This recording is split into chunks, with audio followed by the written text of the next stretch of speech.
I am casting about me to find someone who will help to enliven the solitude which surrounds the presidency. The unfortunate incumbent of that office is the most isolated man in America. Those are the words of James A. Garfield, our 20th president, and the subject of this, the 20th episode of the Dead Presidents Podcast.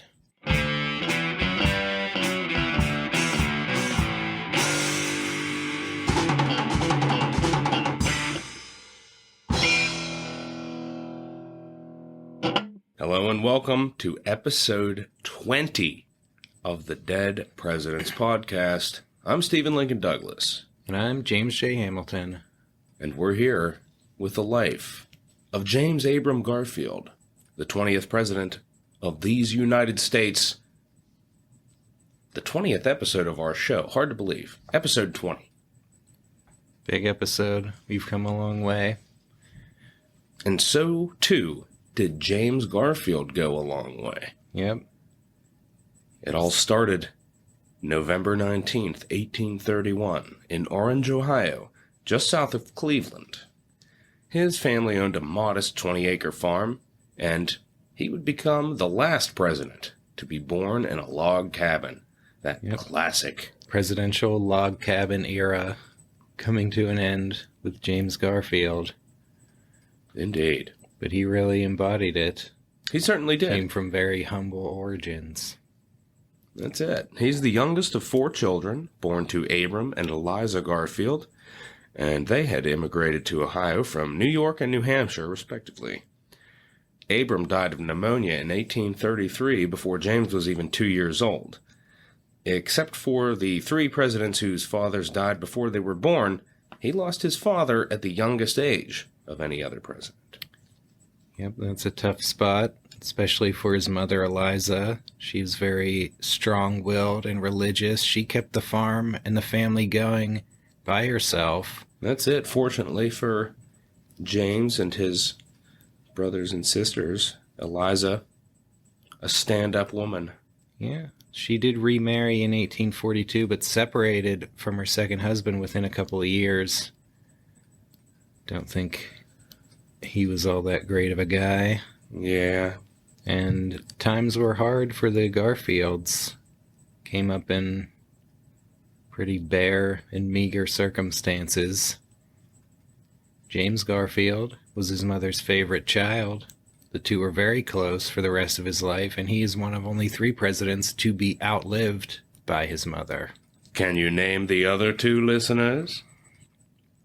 Let us know. Garfield received little formal education, though he was a voracious reader. When he was 16, his mother encouraged him to pursue his education, but his reading of nautical stories had instilled in him a desire to become a sailor. That's it. Went up to the Lake Erie waterfront in Cleveland, tried to sign up aboard a ship. He was rejected and ended up serving several months working on canal barges. That's it. The first biography of him was called From the Towpath to the White House. Yep. And here he finds himself in the beginning on the canal barges. But not a great... He's a little bit limited in this. Yeah, he loves the sea from reading, but he's got kind of a limited ability to swim. Yeah. And by his own account, he fell into the water 14 times and nearly drowned on several occasions. Uh-oh. These canals were also infested with mosquitoes, and Garfield soon developed symptoms of malaria. Yeah, he had to go home. His mother nursed him back to health. He was pretty close to death there. His mother now begging him not to return to the canals, but to go to school. She had saved the huge sum of $17 for his education, and he agreed, and he went to the Geauga Academy in Chester, Ohio, where he began to learn grammar, math, and philosophy. Also began to keep a diary that he would continue the rest of his life. One of the great presidential diaries. Mm-hmm. He enjoyed studying languages, joined the debate society. After 2 years at Geauga Academy, he enrolled at Western Reserve Eclectic Institute in Hiram, Ohio, which was a one-building school. It was not endowed. It was not accredited as a college. But that doesn't mean that you can't get a good education there. That's it. He studied for 3 years there, learning Greek, Latin, and geometry. He continued debating, became a very skilled public speaker. Yeah, and you got probably apocryphal, but it was said that James Garfield was ambidextrous, and he was able to write in Greek with his left hand and in English with his right hand simultaneously. Mm-hmm. Probably apocryphal, but yeah, he's a smart guy. Yeah, the people at the Garfield home told us that that's probably a legendary story, but that says something about Garfield, that's the kind of thing people think might have been true about him. Right. Yeah. He really took to his education and turned himself into a pretty legit scholar. Huge fan of Shakespeare. Yeah. And he would continue, very well read, being well read the rest of his life. When he was in Congress, he checked out more books from the Library of Congress than anyone else in Congress. And he, not only taking in the education, but dishing it out. He was working himself through school by working as a teacher. And in his later years at the Eclectic Institute, he was teaching the lower level courses to the newer students. Around this time, he also underwent a religious awakening, got himself baptized, and would earn extra money as a traveling preacher. Yeah. The only president that was actually an ordained minister. Mm-hmm. James Garfield. I think Disciples of Christ was his church, and he was pretty big into that. That's it. In 1854, he enrolls at Williams College in Massachusetts, a prestigious East Coast college where he continues to excel as a scholar and public speaker. He studies astronomy, chemistry, Latin, Greek, German, mechanics, political science. He becomes editor of the college's literary magazine, president of its literary club, and a member of the Theological Society. In 1856, he graduates second in his class and gives a celebrated commencement oration. Pretty nice. He then returned to the Eclectic Institute as a teacher of literature and ancient languages. Within a year, he would be asked to become the Institute's president. Pretty impressive. Mm-hmm. Under his leadership, its enrollment reached unprecedented levels. Really put it on a good path in the following decade after he was gone, but it would become Hiram College. It became a legit college. And Garfield, at this time, he also begins studying law, and a few years later, in 1861, he would be admitted to the bar. That's it. But before he's admitted to the bar, he meets and weds Lucretia Rudolph, the daughter of a farmer and educator. He had met her when they were both students at the Geauga Academy, and he wooed her when both were students at the Institute, where he taught her Greek. We've heard of presidents like Millard Fillmore, his wife, his teacher. Yeah. Flip-flop it with James Garfield. Yeah. And there's a great story about a daguerreotype portrait from this period where Garfield gets into the photograph right next to Lucretia. Mm-hmm.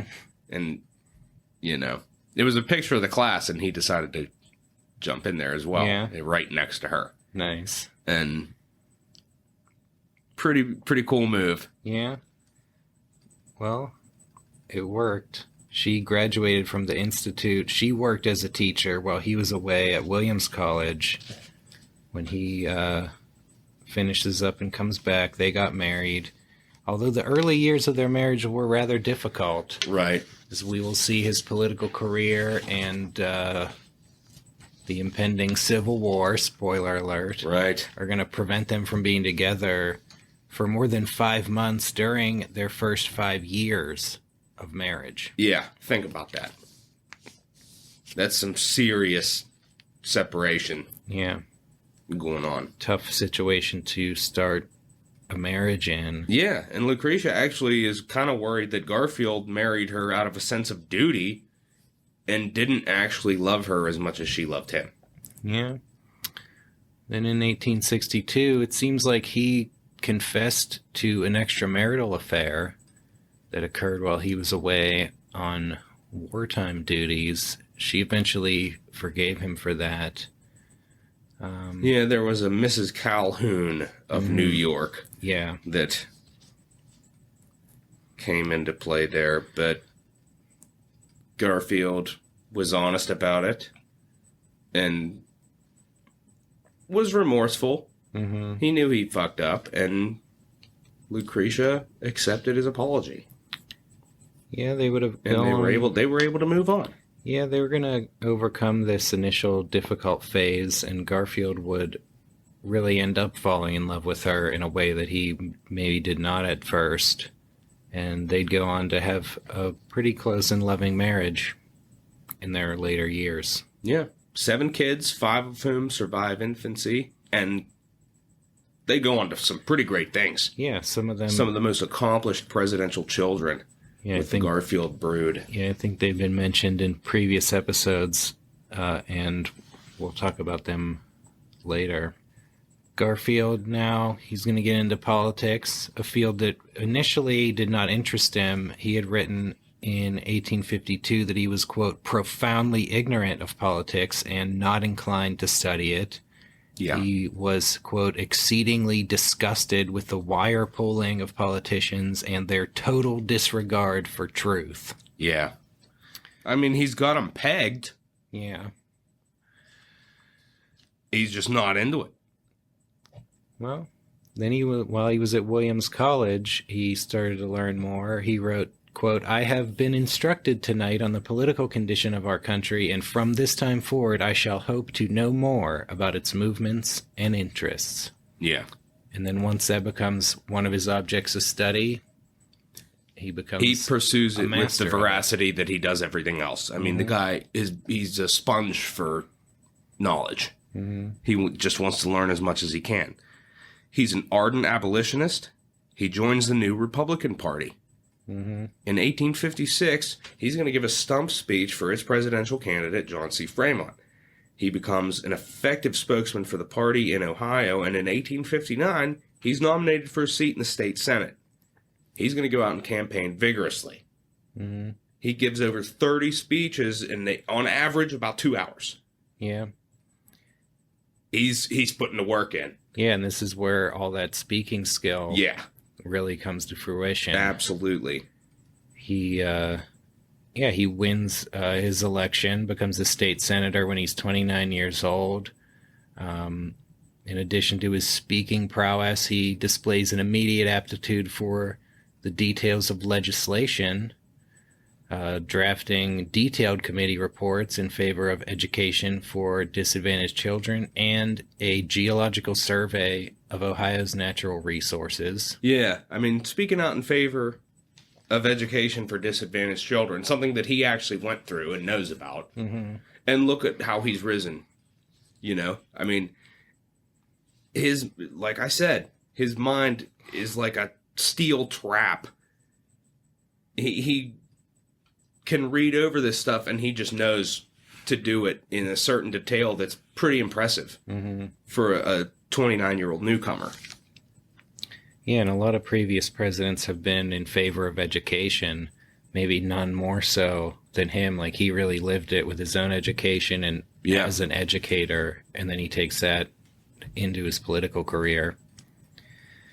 He's also going to serve as a keynote speaker at a banquet in Louisville, Kentucky. This is at a time that is kind of on the verge of secession.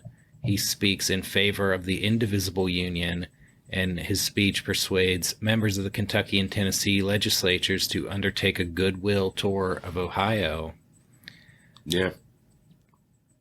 But despite his efforts. Yeah, despite his efforts, Southern states begin to secede from the Union in January 1861, and Garfield, he's going to become a fierce war hawk. Yeah. He says, quote, "I do not see any way outside a miracle of God which can avoid civil war, with all its attendant horrors. Peaceable dissolution is utterly impossible. All that is left is to arm and prepare to defend ourselves and the federal government." So now it's time to soak up some new knowledge. Garfield's going to start reading military treatises. He volunteers for Army service.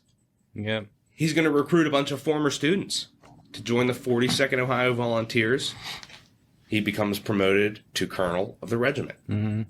Yeah, just like, Lincoln started reading military treatises as war breaks out. Yep. That's the thing. In this country, there's a small number of professional soldiers who know about war, but even none of them know about war on this kind of a scale. No. No one has that kind of experience. And somebody like Garfield can become an expert in it as fast as anyone else could. Yeah. The guy is among our most intelligent presidents. I think he's below JQA, but he's up there. He's quite a mind. And now he's going to apply it to the field of warfare. That's it. His regiment stationed in eastern Kentucky during the initial phase of border state Kentucky. Is it going to be Union or Confederate? Yeah. Confederate force of 2,500 men crossed over the border from Virginia. Garfield's commanding officer, General Don Carlos Buell, ordered him to force those Confederates out of Kentucky. That's it. So on January 10th, 1862, with 2,100 men, Garfield attacks the Confederates in the Battle of Middle Creek. He launches 3 assaults on 3 sides. He deceives the Confederates into believing that they're heavily outnumbered, and he forces their retreat. Garfield's men suffered 27 casualties while inflicting 65 on the enemy. Not too shabby, in the grand scheme of the Civil War. Minor victory. But gets a lot of favorable news coverage at the time. Yeah. Garfield's name is on the front page of the New York Times. Yeah, the governor of Ohio then promoted him to brigadier general. So you got General Garfield. Yeah. His brigade was on its way to join up with Ulysses S. Grant's army as it was marching toward Corinth, Mississippi. And if you recall the Grant episode, you'll remember what happens to Grant on his way to Corinth, Mississippi. Right.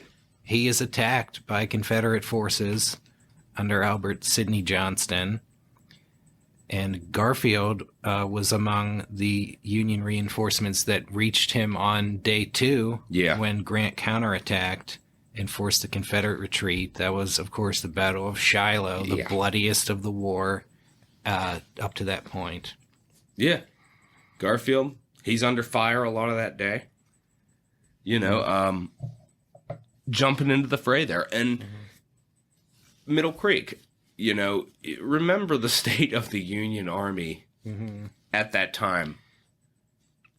It's not looking too incredibly good. Right. So even a minor victory like that gets trumped up in the press and only goes to, it led to a promotion. He was promoted to a general.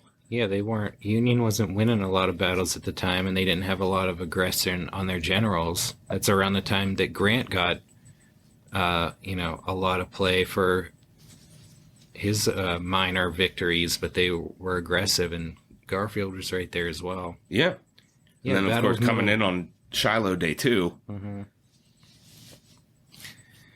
Yeah, pretty impressive. Yeah, Middle Creek, he was outnumbered by the Confederates, but ended up convincing them that they were surrounded by a much larger force by the way he,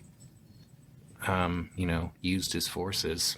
Yeah, that's it. So now, in addition to a scholarly and a political kind of knowledge. Mm-hmm. Garfield now has got that triumvirate military knowledge thrown into there.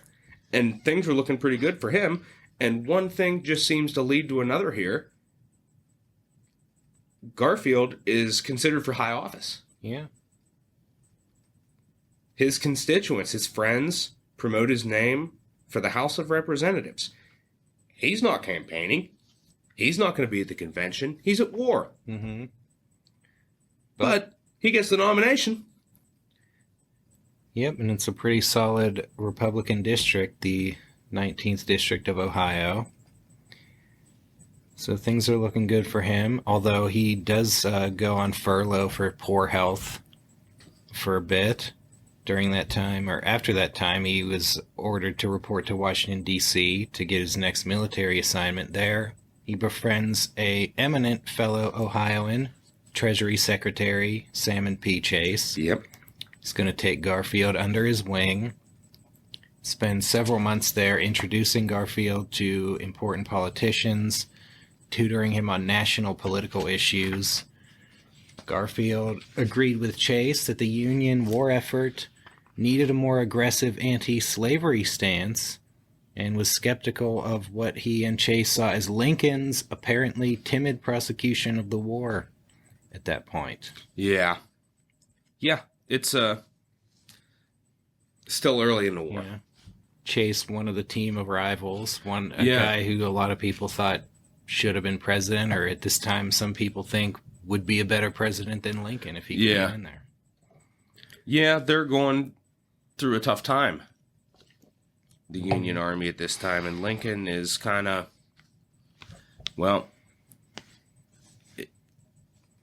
things haven't worked out so great yet. Mm-hmm. So November 1862, again, without having ever campaigned, Garfield wins a crushing victory in the general election. However, the Congress to which he is elected is not going to convene until December 1863, so he's got over a year to return to the army.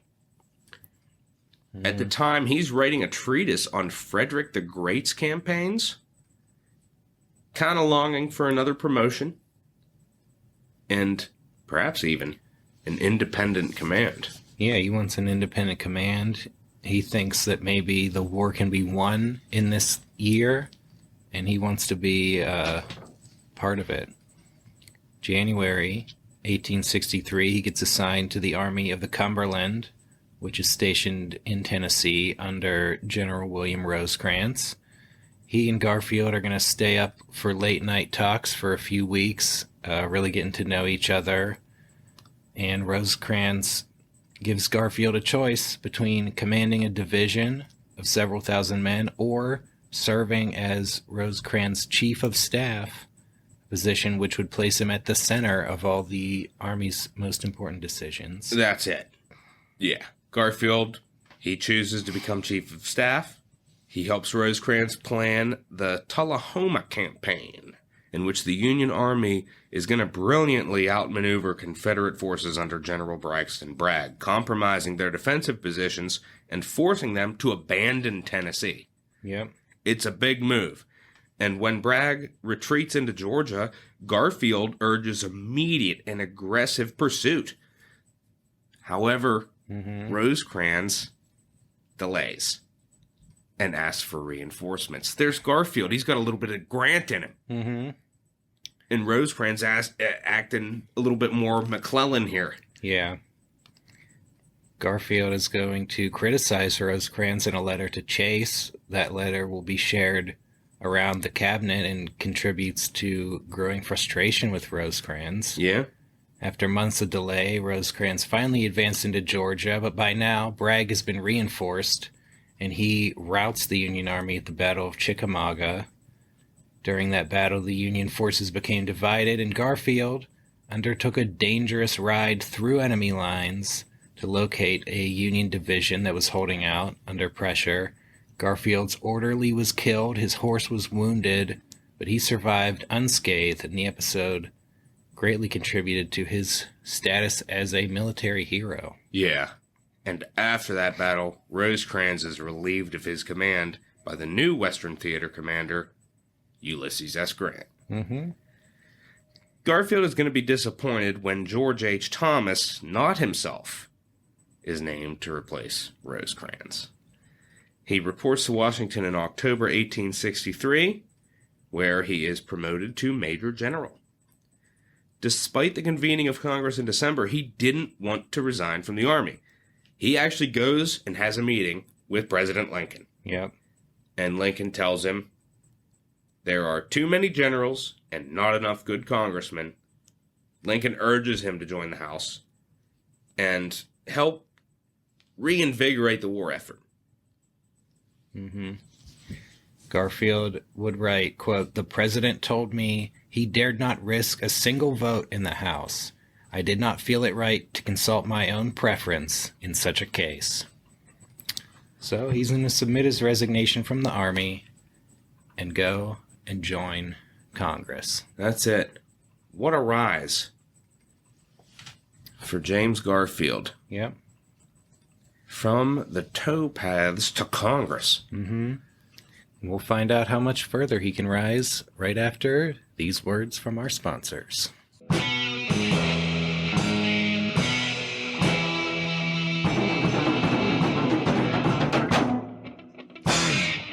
The Dead Presidents Podcast is brought to you in part by Dye's Electrovoltaic Belt. The Voltaic Belt Company will send Dye's Electrovoltaic Belt on a free 30-day trial to men suffering from nervous weakness, lost vitality, lost manhood, and many other diseases.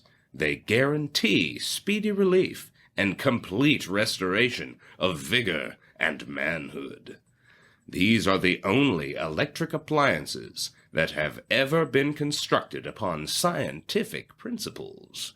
Their thorough efficacy has been practically proven with the most wonderful success, and they have the highest endorsements from medical and scientific men, and from hundreds who have been quickly and radically cured by their use.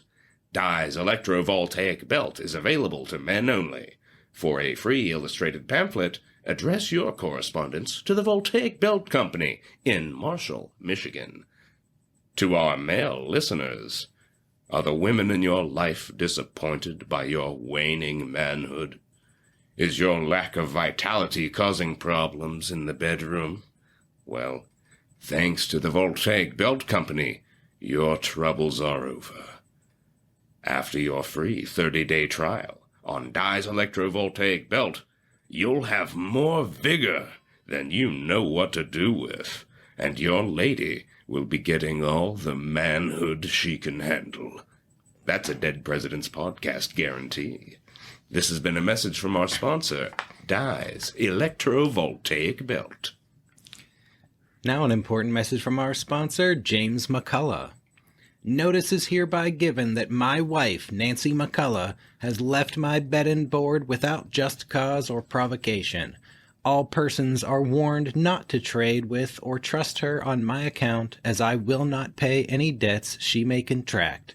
The statement that I put poison in medicine prescribed for her is false and utterly without foundation. Listeners, you may have heard a certain statement that's been going around. What a load of trash. James McCullough is a good man and a loving husband, and he would never poison his wife, Nancy.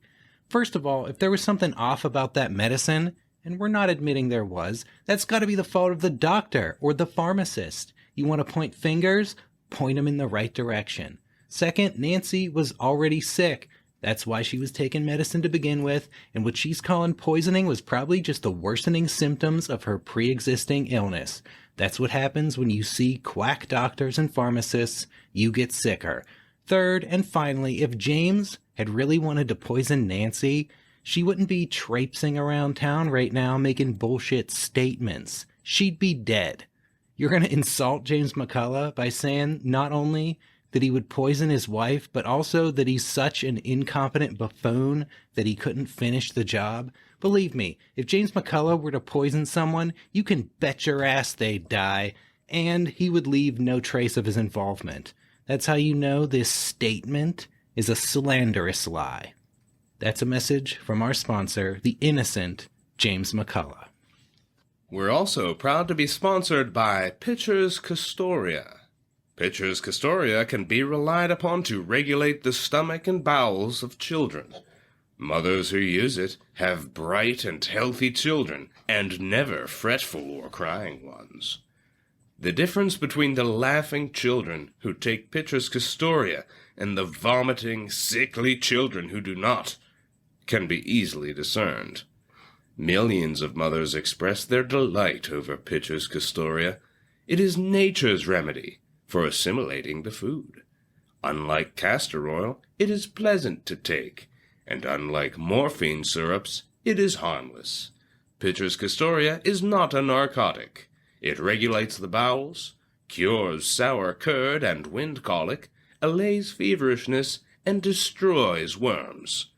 What gives health to the child promotes rest for the mother. Children cry for Pitcher's Castoria. It is the most reliable, effective, and popular article dispensed by druggists. Listeners, has the incessant vomiting of your feverish, worm-infested children left you frustrated and exhausted? Are you concerned that the huge doses of morphine syrup you give them might have harmful side effects? Well, today is your lucky day, because Pitcher's Castoria is the answer. It is the safest and most effective way to ensure that your children have regular, healthy bowel movements. Turn your sickly child's crying into laughter with Pitcher's Castoria. And now, back to the show.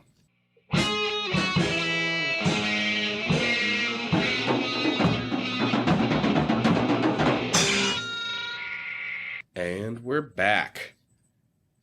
And James Abram Garfield is in the house. Yep. He's ready to dive into his career in the U.S. House of Representatives in the middle of the Civil War. It's a tough time. Yeah. He's going to join the Military Affairs Committee. Pretty influential. Yep, pretty important at the time, and he has the credentials to know what to do there. That's it. Going to be working with Lincoln to secure passage of a more effective draft bill that's not going to allow draftees to avoid service by paying bounties or providing substitutes. So that little loophole going to come up again in episode 22. Yep. Garfield also going to support equal pay for black soldiers. Mm-hmm. Pretty good look. He's among the more radical Republicans. Among the most radical Republicans. And Lincoln, Garfield feels being too easy on the South. Yeah. Lincoln, very conciliatory attitude. Garfield, among those who don't feel as conciliatory, he believed the Confederates had forfeited their constitutional rights. That's it. That southern states should not be treated like co-equal states, but like conquered territory. He felt southern plantations should be confiscated by the federal government, and the Confederate leaders should be exiled or executed for their treason. Yeah, Garfield doesn't want to see former Southern congressmen sitting across the aisle from him at the end of this. Yeah. No, sir. Well, he supported the Wade Davis bill, which was going to impose harsher terms for the reintegration of Southern territory under Union occupation. Lincoln pocket vetoed that bill. Right. And continued with his more lenient plan. Yeah. And at this stage, the election of 1864 is coming up. And things aren't looking too awfully good for Lincoln. Yeah. There is serious doubt as to whether he could be reelected. Yeah, and some, doubt within his own party about whether he should be the guy. like we talked about Salmon P. Chase. Like he was somebody people looked at. He eventually got kind of checkmated into putting himself out of consideration. Yeah. But Garfield, he wrote that Lincoln, quote, would probably be the man, though I think we can do better. Garfield's own renomination for another term in the House was questioned by some Republicans who felt that criticism of Lincoln was tantamount to disloyalty at this point in wartime. Yeah. But Garfield's going to defend himself in an impassioned speech at the Ohio Republican Convention. Quote, I hold it to be my privilege, under the Constitution and as a man, to criticize any acts of the President of the United States. I cannot go to Congress with my liberty restricted in any degree. If I go to Congress, I must go as a free man. His audience's response was to promptly renominate him by acclamation. Yep. That's his speaking prowess, persuading them to send him back. He attended the Republican National Convention, and he promoted General Rosecrans for the vice presidential nomination that went instead to Andrew Johnson. Yeah. How about that for a what-if of history? Yeah. Garfield was in New York when Lincoln was assassinated, and he gave an impromptu speech to calm an angry crowd. And he would later write, or he wrote at the time, my heart is so broken with our great national loss that I can hardly think or write or speak. In later years, he called Lincoln, quote, one of the few great rulers whose wisdom increased with his power. Yeah. So eventually coming around to Lincoln a little more strongly in hindsight. Absolutely. So, as we know, Garfield was admitted to the bar in 1861. And now he's finally going to take up the practice of law in 1865 while continuing to serve in the House. He forms a law partnership with Jeremiah Black, former Chief Justice of the Pennsylvania Supreme Court and U.S. Attorney General and Secretary of State under Buchanan. Black represented some Northern Confederate sympathizers who had been convicted of treason in a military tribunal and sentenced to death. When the case ex parte Milligan reached the U.S. Supreme Court in 1866, Black assigns it to Garfield, who had opposed the expansive powers of military tribunals. In his first court appearance ever, Garfield gives a 2-hour argument in the Supreme Court. He wins, and the landmark case sets the precedent that civilians cannot be tried by military tribunals as long as civilian courts are available, even if martial law has been declared. Garfield, he's going to continue his legal practice alongside his congressional service. Yep, Congress only in session maybe half the year, spends a lot of the other part of the time finally working as a lawyer. Yep. The Civil War intervening between his bar admission to when he finally gets to start practicing a bit. But yeah, started his career pretty auspiciously in the Supreme Court on a pretty landmark case. Yeah.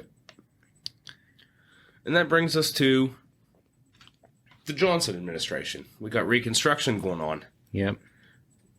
What are Garfield's hopes? What are his thoughts on Johnson's approach to Reconstruction? Well, he was hopeful that Congress could work with Johnson. Had a bit of a spirit of conciliation initially towards Johnson's policy of quick restoration of southern states. But, and that's something we saw with Hayes also, and who was in the same Congress. Yep. However, Johnson vetoed the extension of the Freedmen's Bureau and the Civil Rights Act of 1866. And that just draws the line in the sand. Yeah. So now Garfield, he's going to join other radical Republicans in breaking with Johnson and overriding his veto to repass those laws. Garfield writes that Johnson must be either, quote, crazy or drunk with opium. Wow. Not a fan of President Johnson. He supported the Tenure of Office Act and supported Johnson's impeachment, although he was absent from the House on a court case the day that it voted to impeach. He was shocked by Johnson's acquittal in the Senate, and he blamed his old mentor, Salmon P. Chase, who had presided over the trial as Chief Justice, and who Garfield believed had favored the defense. Yeah. He wrote, quote, "It is the hardest thing I ever have to do to withdraw confidence and love from a man to whom I have once given them, but the conduct of Mr. Chase has been outrageous. I have no doubt he is trying to break the Republican Party and make himself president." Wow. Wow. Yeah. Well, Garfield is going to support voting rights for African Americans. He considered suffrage absolutely essential to protecting them from injustice. And this is during a time when even many northern states did not allow black suffrage, and Garfield's native Ohio specifically rejected it in 1867. Yeah. Garfield deserves a lot of credit here for his stance on civil rights. Mm-hmm. Because pretty ahead of his time. Yeah. You know, in terms of being successful, I mean, he's in the public eye. I mean, there are radical abolitionists that are seen as radical abolitionists. Mm-hmm. James Garfield is looked at in a different light, and what he's doing, I don't know, good move. Yeah, he's pretty consistent about it since the 1850s on. Yeah. In 1870, Garfield hails the ratification of the 15th Amendment, which guarantees voting rights regardless of race, saying that it, quote, confers upon the African race the care of its own destiny. It places their fortunes in their own hands. During the Grant administration, Garfield considers the burgeoning Ku Klux Klan to be terrorists. Quote, terrorists. He opposes the Ku Klux Klan Act because it allows the suspension of habeas corpus. He doesn't agree with that side of it. He said, quote, I have never been more perplexed by a piece of legislation. Yeah. That kind of goes against the principle he argued in the Supreme Court. Yeah. But he certainly takes the issue seriously. Oh, absolutely. Another issue he was big on, the nation's finances. Yeah. He's tackling the post-war finances as a member of the powerful Ways and Means Committee, which handles taxation and revenue. During the Civil War, the government had issued huge quantities of greenbacks, paper currency not backed by gold or anything else. Garfield becomes a strong proponent of returning to the gold standard. He argues that the government should gradually return to making payments in specie and enable paper currency to be redeemed in specie. This would strengthen the dollar and reduce inflation, though many farmers favored inflation and a weak dollar as a means of debt relief. Yeah. You got some crazy shit going on at this time. Yeah, this is a big argument about finances that goes on for decades. Right. Garfield is one of the leaders on economic issues. He becomes chairman of both the Appropriations Committee and the Banking and Currency Committee. Mm-hmm.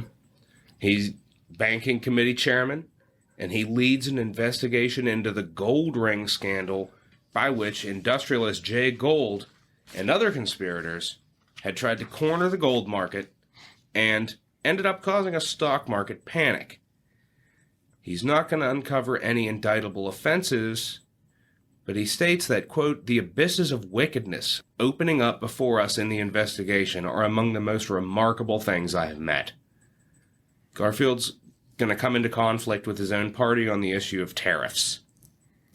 The Republican platform calling for high protectionist tariffs, Garfield believes in free trade.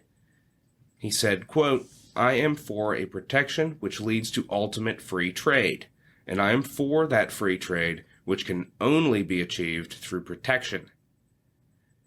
So when he calls for the reduction of certain tariffs, he is strongly opposed by other Republicans. Yeah, it's a big issue. He had hoped to get the chairmanship of the Ways and Means Committee, but when he broke with the party on tariffs, he not only failed to get the chairmanship, but he gets left off that committee altogether. Yeah. And he would blame House Speaker James G. Blaine for passing him over in favor of high tariff men. Yeah. James G. Blaine, somebody to remember. Yep, he's going to come up. Then we're coming into the latter half of the Grant administration. The Grant administration, famously scandal-ridden. Yeah. And Garfield is going to get caught up in a few scandals. That's it. Including the Credit Mobilier scandal, which is one we haven't really talked about. It happened during the Johnson administration, but it came out during the Grant administration. Yeah. So it kind of didn't really attach to either of those presidents, and really it was more of a congressional scandal than anything. That's just it. So we come to it now with Garfield, who was in Congress during the time. That's it. This is 1872. And Garfield, he's going to find himself enmeshed in this. The federal government had subsidized huge loans for the construction of the Union Pacific Railroad. And Credit Mobilier was a company created by Union Pacific executives to charge inflated construction costs. This is going to enable the creators to siphon millions of dollars. Mm-hmm.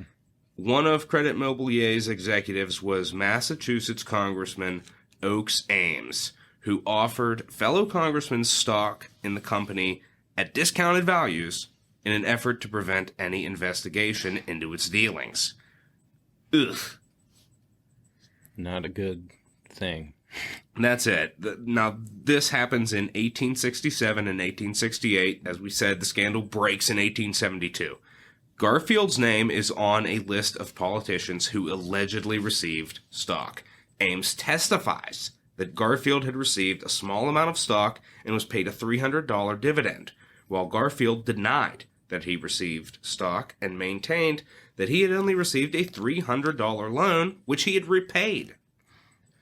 Biographers have concluded that Garfield's minimal involvement was not corrupt and never influenced his conduct, but that he didn't tell the whole truth during the investigation, which made his conduct seem kind of worse than it was.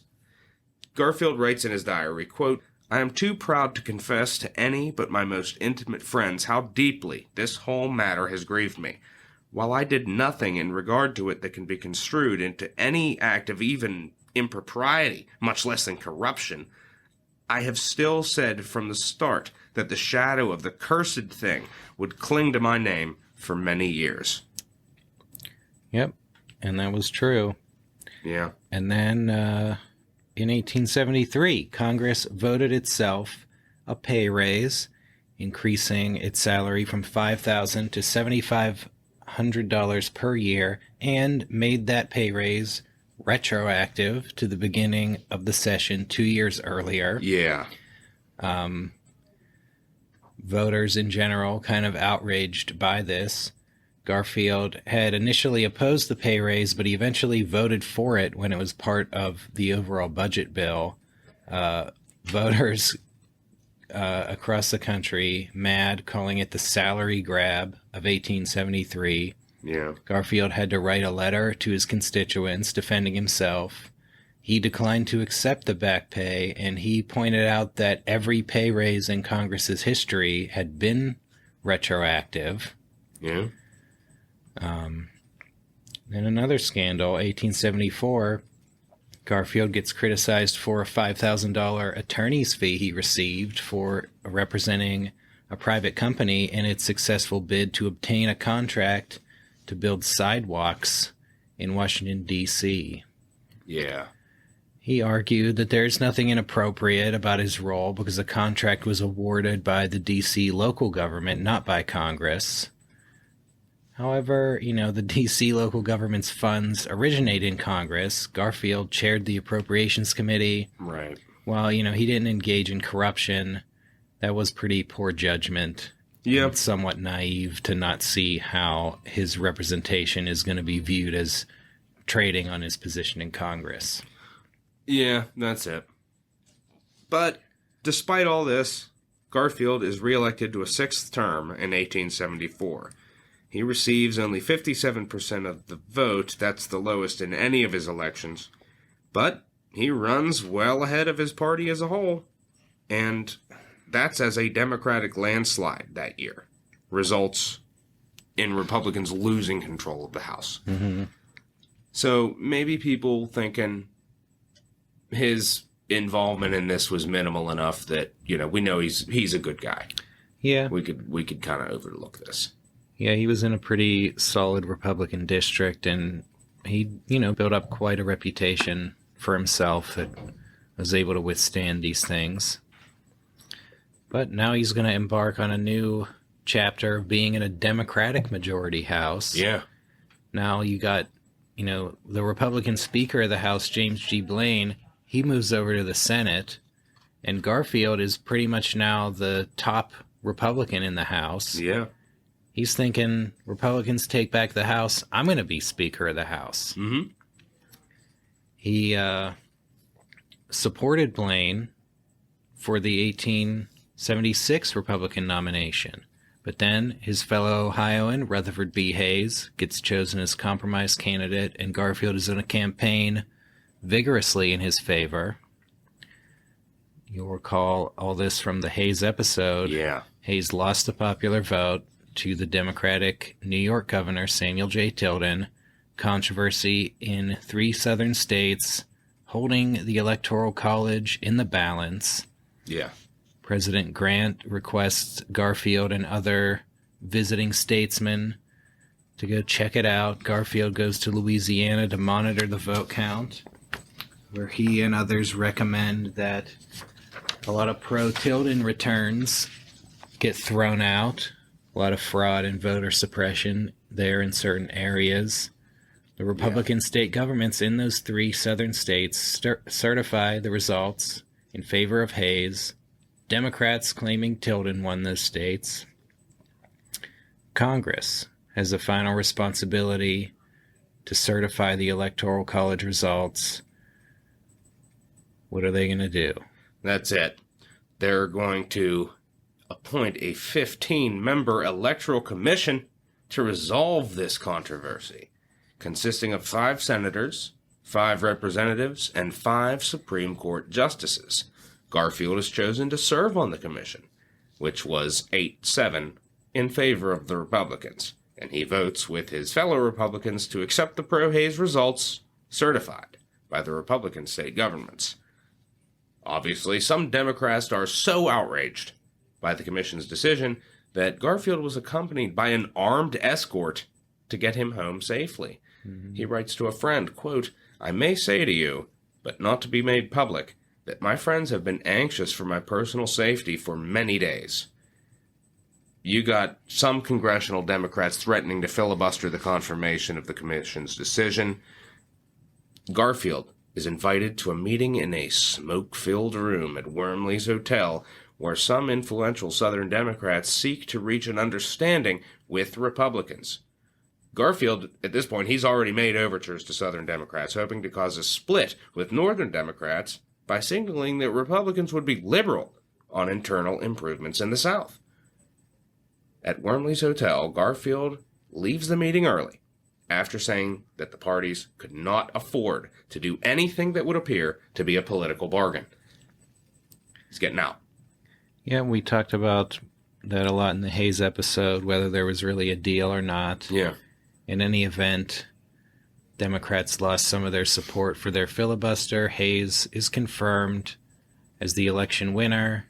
He withdraws remaining federal troops from southern states, gives a lot of southern federal appointments to Democrats, but those internal improvements Garfield was suggesting never materialized. Yeah. You got Ohio Senator John Sherman being named Treasury Secretary, and Garfield considered the obvious candidate for the now open Senate seat. That's it. But Hayes is going to request that Garfield stay in the House. They need his influence to curb the Democratic majority. That's it. He's too important in the House. Right. And Garfield kind of hopes that a handful of Democratic defectors would join with the Republicans and make him Speaker of the House. But the Democrats, they vote within their own party. Garfield begins to feel that Republicans had gotten nothing in exchange for Hayes' conciliation of Southern Democrats. Mm-hmm. He's going to continue to loyally support the president, though he doubts that Hayes is equal to the task, and he disagrees with his approach to civil service reform and believes that Hayes is causing party disunity by making appointments that upset both major Republican factions, A, Roscoe Conkling's stalwarts, and B, James G. Blaine's half-breeds. January 1880, the Ohio legislature elected Garfield to the U.S. Senate, though he would remain in the House until his Senate term was scheduled to begin March 4th, 1881. Well, there's going to be other developments for Garfield before March 4th, 1881. Indeed, because we got the Republican Convention of 1880 coming up. Mm-hmm. It's taking place in Chicago. Garfield is pledged to support fellow Ohioan John Sherman for president, and he agrees to give the speech placing Sherman's name in nomination. However, But Garfield's aware of a little something, Yeah. is he not? he's aware that a lot of Ohio Republicans and other Republicans prefer him for the nomination. Some people hoping that he might be the compromise choice of a deadlock convention, just like Hayes. Yeah. Now, Garfield is going to deny any presidential ambition. He says, quote, "I have so long and so often seen the evil effects of the presidential fever upon my associates and friends that I am determined it shall not seize upon me. I think it is the one office in this nation that for his own peace no man ought to set his heart upon." Strong words. Strong words. And he told his admirers that he refused to be considered as a candidate, but some historians have considered his refusal as a shrewd ploy, enabling him to appear disinterested while keeping his options open. Yeah, It's a big convention. it really is. The front runner, former president Ulysses S. Grant. He's pushing for a third term. He's got Roscoe Conkling behind him. His main competition, James G. Blaine. Big clash here. You got the stalwarts and the half-breeds. Conkling and the stalwarts. Blaine and the half-breeds. And then Garfield. you got Garfield there supporting John Sherman. Yeah. He's going to argue that Sherman should be the compromise candidate. And he's going to play a prominent role in the convention from its outset. He's the chair of the Rules Committee at the convention. Yeah. And Conkling is going to move that for the unit rule, which would mean that each state would have its delegation all vote as one. And this would help Grant's chances. Unfortunately, it's defeated. Yep. Garfield is part of having that brought down. And then he's also going to give a passionate speech against Conkling's effort to unseat delegates who refused to agree to support the convention's eventual nominee. Yeah. Once again saying, hey, every man has a right to support whoever he wants. Right. That speech also a good look for him. He's getting a lot of attention here despite insisting that he's not a candidate. Uh-huh. Conkling passes him a somewhat sarcastic note saying, quote, "New York requests that Ohio's real candidate and dark horse come forward." A little bit snarky. Yep. So after Conkling nominates Grant with a rousing speech, Garfield, he goes to speak to nominate Sherman.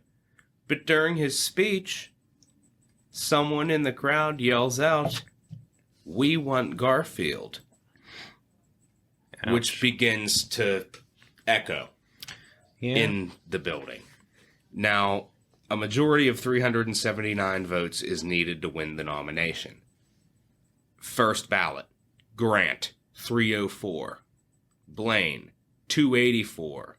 Sherman, 93. And with 74 more votes, split among 3 minor candidates. Second ballot, substantially the same, but 1 vote was cast for James Garfield, who continues to receive 1 or 2 votes on most of the first 33 ballots. We've got a deadlock. And among the top 3 candidates, it's not wavering. But then, on the 34th ballot, 17 Wisconsin delegates vote for Garfield. Garfield rises. He calls for a point of order. He argues that no one could vote for a man without his consent, and he had not consented. His point overruled. And on the 35th ballot, he receives 50 votes. Uh-oh. At this point, Sherman conceded that he's not going to win, and he authorizes his supporters to switch to Garfield. Most of Blaine's supporters, they do likewise. Garfield wins the nomination on the 36th ballot with 399 votes against 306 for Grant and 42 for Blaine. Garfield, stunned, says, quote, "I am very sorry that this has become necessary." It was reported that he looked, quote, "pale as death," and seemed to be half unconsciously trying to receive the congratulations of his friends. Now, Garfield had not been consulted here, and the convention offers a consolidation prize to Conkling. Chester Arthur, former collector of customs at the Port of New York, who had been booted by Hayes, gets the vice presidential nomination. Yep. Conkling advised Arthur to refuse, but he accepted anyway. Conkling is disgusted. He said Garfield is unelectable. But President Hayes was thrilled. He said, quote, "Garfield is the ideal candidate because he is the ideal self-made man." Garfield's going to resign that Senate seat he had been chosen for, and the Ohio legislature is going to put John Sherman back in. Yep. Little musical chairs. That's it. So here we go. Here's James Garfield. He's The nominated Republican nominee for President of the United States. And how much work did he really do to get that? Yeah, I don't know. I feel like maybe a part of him knew what he was doing, but whether or not he really wanted it. Yeah, once it happened, it seemed like he kind of didn't want it. Yeah. So it seemed, but now he's got it. And that's going to bring us to the general election of 1880. Yep, going into the general election campaign, Garfield's big issue is going to be consolidating party loyalty. Yeah. Because as much as Conkling is disgusted by his nomination, he's going to need Conkling's wing of the party on board if he's going to win and govern. Yeah, Conkling, basically, he's looking at Garfield during the convention and saying, "I know what you're up to." Hence that snarky note. He feels like Garfield was working towards this the whole time. And he's kind of miffed about it. And he's also a little bit disappointed in Chester Arthur, who's one of his cronies. Yeah. In accepting the vice presidential nomination. Yeah. Well, I think right at the convention, Conkling was so upset that Grant had lost that he didn't want. He's basically like, screw this whole ticket. Yeah. He didn't want any of his guys on the ticket. But I think eventually he came around and was glad that Arthur was on there, and eventually sees Arthur as his man in the administration.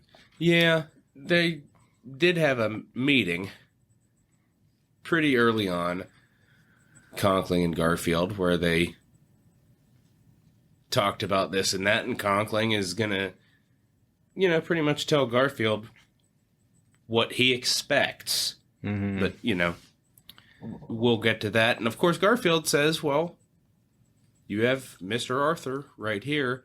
Mm-hmm. And Conkling is reported to have said, I'm not doing what I'm doing to make Chester Arthur vice president of the United States. Yeah. And kind of dismisses Arthur to his face in front of Garfield. Yeah.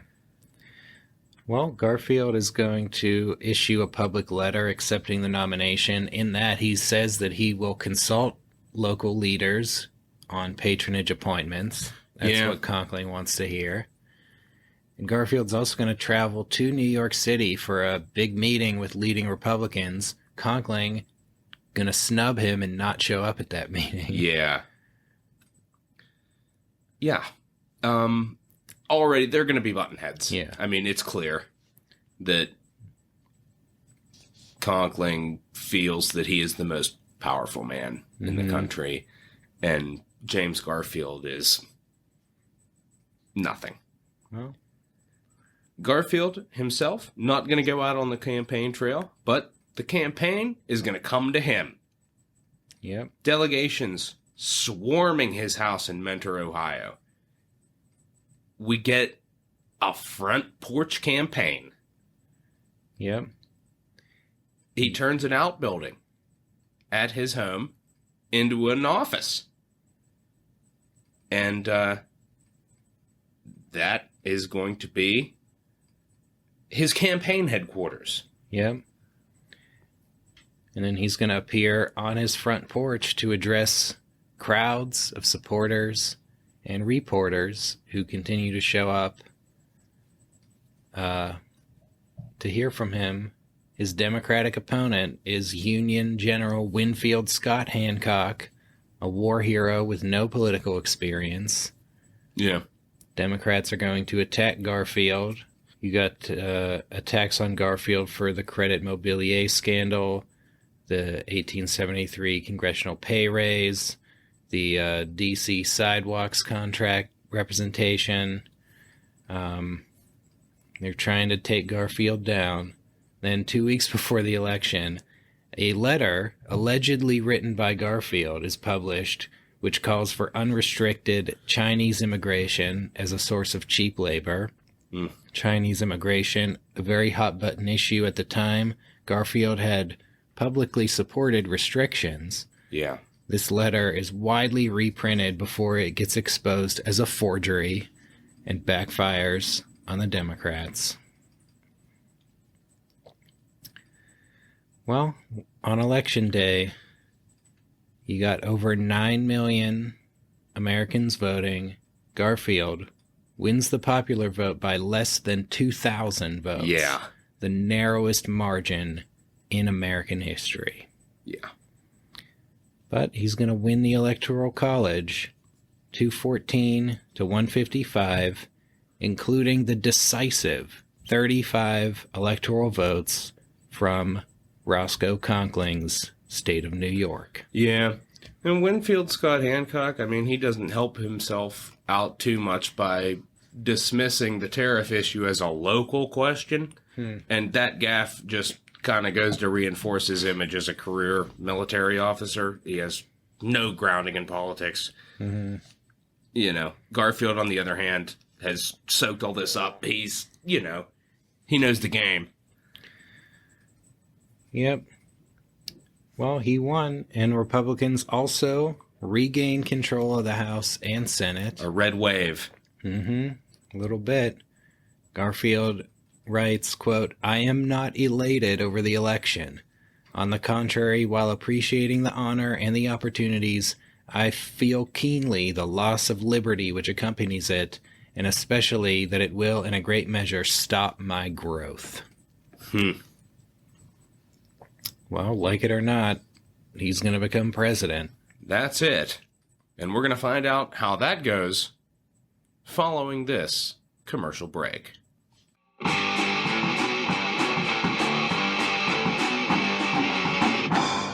The Dead Presidents Podcast is brought to you in part by H.A. Pitts & Sons Manufacturing Company, who are offering our listeners an exciting opportunity to buy their Black Hawk vibrators. If you want a vibrator, buy our Black Hawk. Why? Because it is the latest improved threshing machine on the market, having all of the merits and none of the defects of vibrators, agitators, and oscillators now in use. Lighter draft and more durable, its motion is reciprocal, and consequently it will not shake to pieces. It has been thoroughly tested and beats all its competition in flax and all other kinds of grain. It is simplicity itself. Listeners, is your current vibrator not getting the job done? The Black Hawk vibrator will take you to a level of excitement you never knew was possible. It will beat your grain so hard, you'll have more seed than you know what to do with. Black Hawks put all other vibrators to shame. To be clear, the Black Hawk vibrator is a threshing machine, so please don't inquire about something other than a threshing machine. That's a message from our sponsor, H.A. Pitts & Sons Manufacturing Company. Now, an important message from our sponsor, Keg Saloon. Dishing up fine drinks to all at the price of just 1 bit. Keg Saloon is the best place to get a good drink. Open day and night, they keep the best liquors and cigars in town, and don't you forget it. Keg Saloon has recently been enlarged by the addition of a commodious club room in the rear. This new addition will be known as the Blue Room and is gorgeously fixed up. Keg Saloon also has $5,000 available to loan on diamonds, watches, jewelry, and personal property, day or night. Listeners, you know from experience that these days it's hard to get a drink for less than 2 bits. Keg Saloon has the best drinks around for only 1 bit. And it's a classy joint, not some dive. Imagine yourself puffing on a nice cigar and sipping a fine cocktail in the luxurious Blue Room.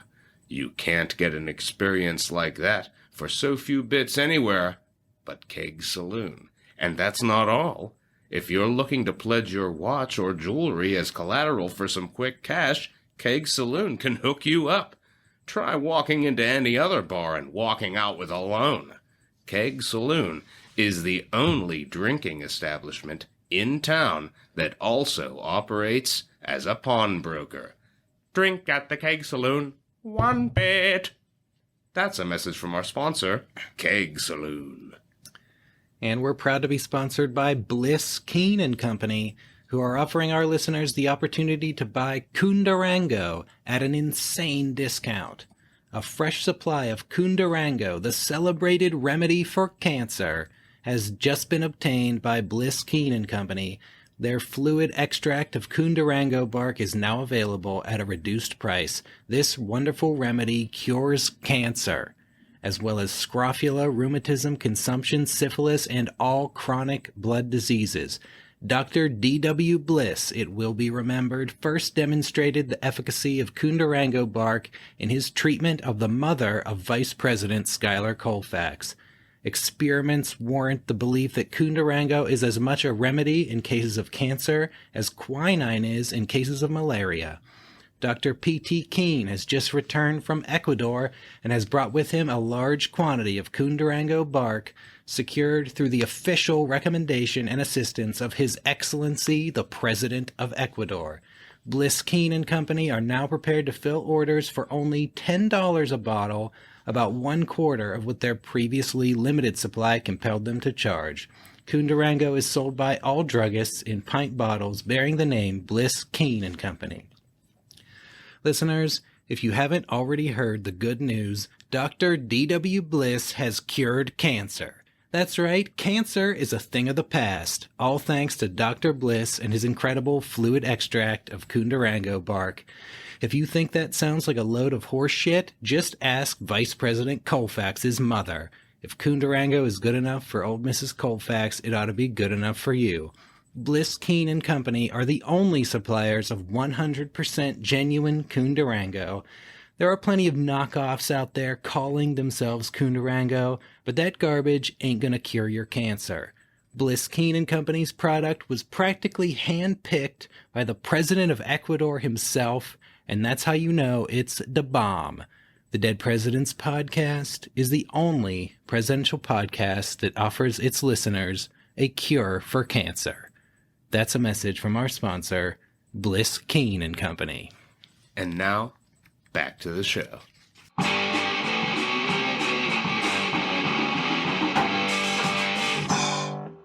And we're back, ready to dive headfirst into the presidency of James Abram Garfield.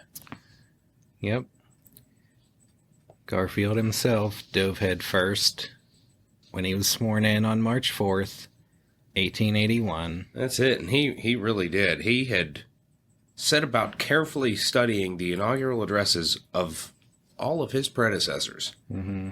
But he ends up being so consumed by the business of the incoming administration that he barely has time to work on his own inaugural address. Mm-hmm. He stays up until 3 a.m. the night before the inauguration to finish it.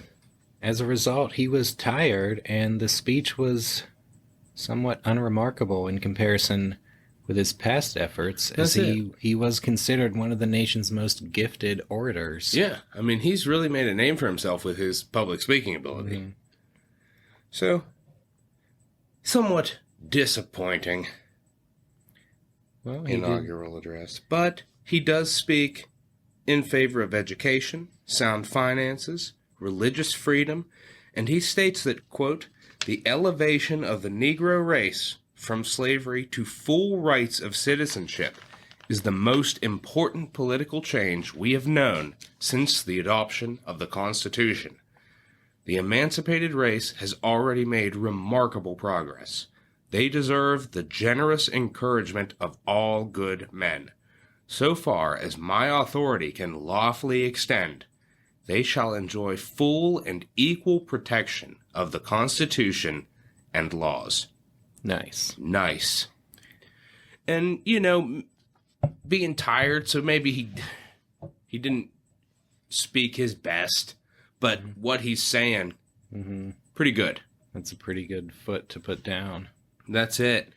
And what exactly kept Garfield from delivering one of the greatest inaugural addresses in history? Well, the issue most preoccupying his mind is choosing his cabinet, because Garfield is determined to get these opposing factions of the Republican Party wrangled together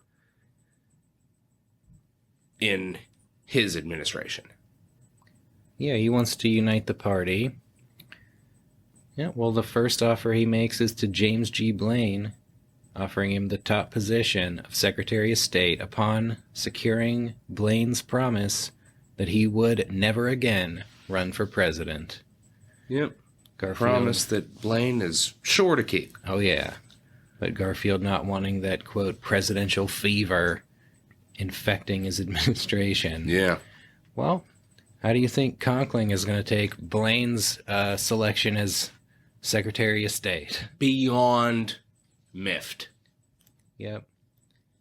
He is absolutely outraged, and he demands that he personally control the choice for Treasury Secretary, which is the next most coveted appointment.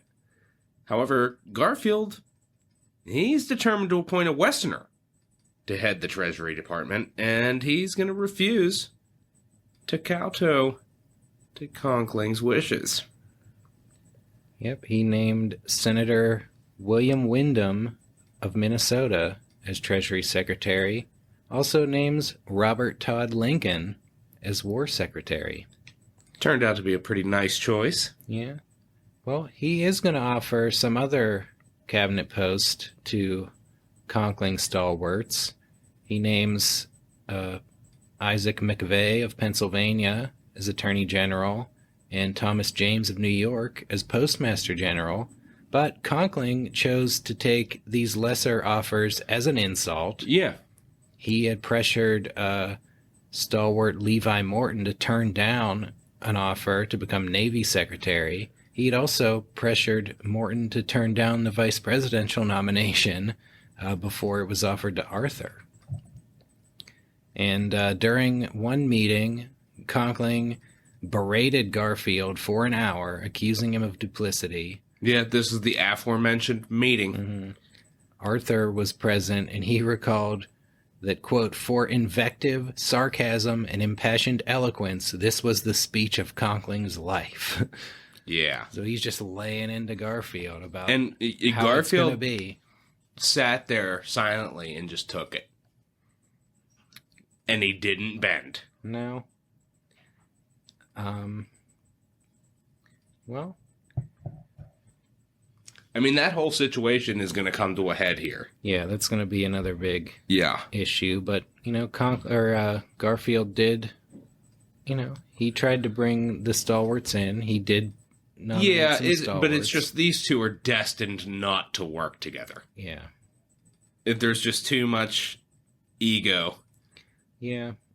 going on that, you know, especially on Conkling's side. Conkling truly believes he is the most powerful man in the country. Mm-hmm. Absolutely.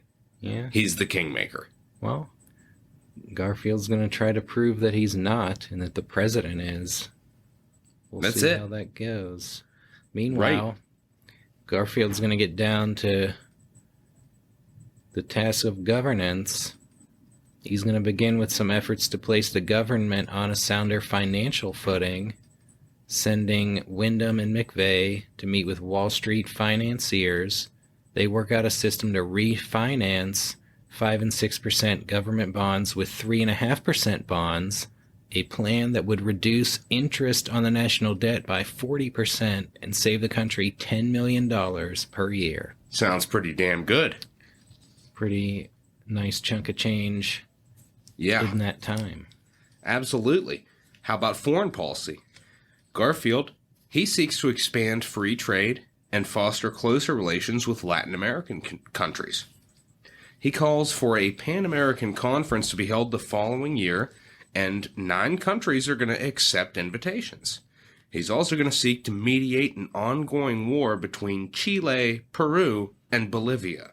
He orders negotiations to be opened with Hawaii to establish closer relations and prevent European influence.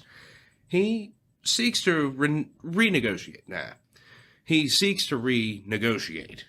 the 1850 Clayton-Bulwer Treaty with Britain. Our listeners, of course, will remember that stated that the two countries would share influence over any canal constructed across Central America, with Garfield believing that the U.S. should build and control the eventual canal. His foreign policy ambitions reached far and wide, James, and they included plans to negotiate commercial treaties with Korea and Madagascar, and to expand and modernize the U.S. Navy so it could protect the country's growing interests in both the Atlantic and Pacific Oceans. Garfield's got a big vision. Yep. He's got a big plan. He's got a big plan. The U.S. with a presence worldwide. Right. And the Navy to back it up. He's also got a plan for civil rights. He believed that education was the essential means by which African Americans could preserve their civil rights and secure their future prosperity. And he supported a system of universal education, supported by government funding, and he developed plans for the creation of a federal Department of Education. Nice idea. Yeah, he believed that Southern Democrats could be placated by federal funding for commercial and industrial development, his old internal improvements ideas. Yep. And therefore he did not intend to compromise on civil rights. That's it. He named many African Americans to federal appointments, including Frederick Douglass as Recorder of Deeds for Washington, D.C. Yeah. Yeah. Garfield taken really a good stance on civil rights throughout his career here. I think that should be said for him. I think we could remember him as a early champion of civil rights. True. And maybe a lot of people don't think about that in regards to James Garfield. And good on us for educating the people with our show. Yep. Now you know. And if you don't know, now you know.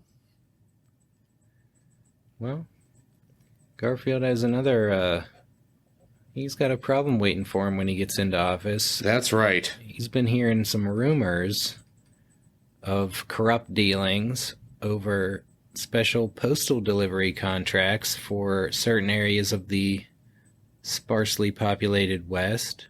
Yeah, pretty vast area. And these postal routes are called star routes because their special status is marked by an asterisk in postal records. These routes are eligible for increased funding due to the difficulty of delivering mail over such long distances.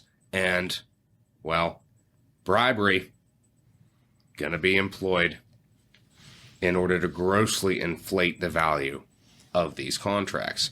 Now, the star routes, this is a scandal going back to the Grant administration. Never been properly dealt with. During his first week in office, Garfield orders the Postmaster General to investigate this situation. Not wasting any time. The Postmaster General soon learns that the graft amounted to hundreds of thousands of dollars.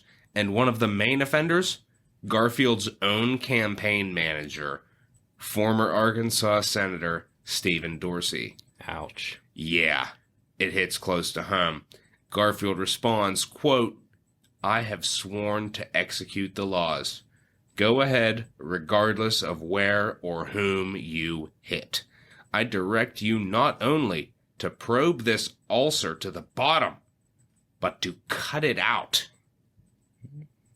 In the ensuing years, we're going to see two major trials being held to prosecute the people responsible.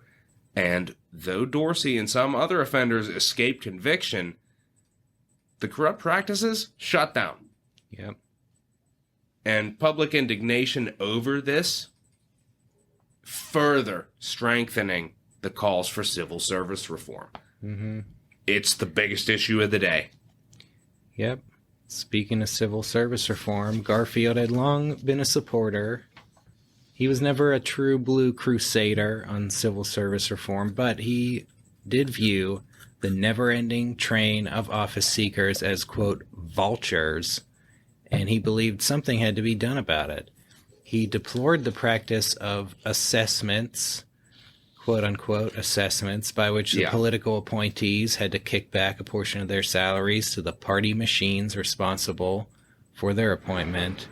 However, he did oppose the Hayes administration's proposed ban on federal employees engaging in party activities. He argued that every American had a right to participate in the political process.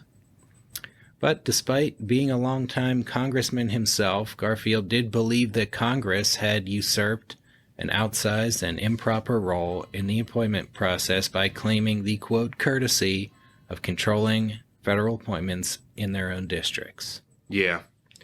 He favors congressional legislation to address civil service reform. He believes that Hayes' unilateral executive action is ineffective. It's not cutting the butter here. Yeah. Garfield, he's not going to be in office long enough to pursue formal civil service reforms.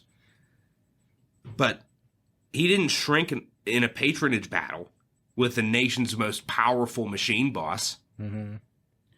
Despite Conkling's indignation over Garfield's cabinet choices, Garfield continues to consult him on patronage matters. He's going to nominate a host of Conkling followers for posts in New York.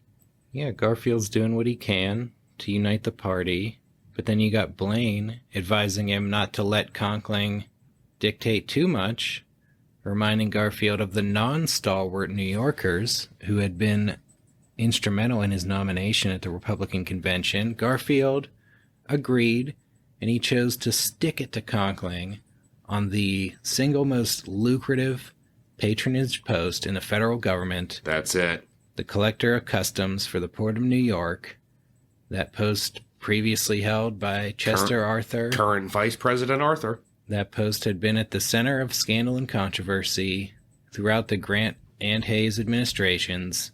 It was the prime example of the spoil system run wild. That's it. And if you wanted to educate the American people on what the spoil system was doing, there you go.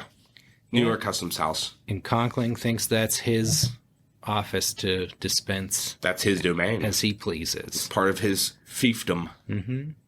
Well, Garfield is going to nominate William Robertson, a judge and former congressman whom Conkling despised.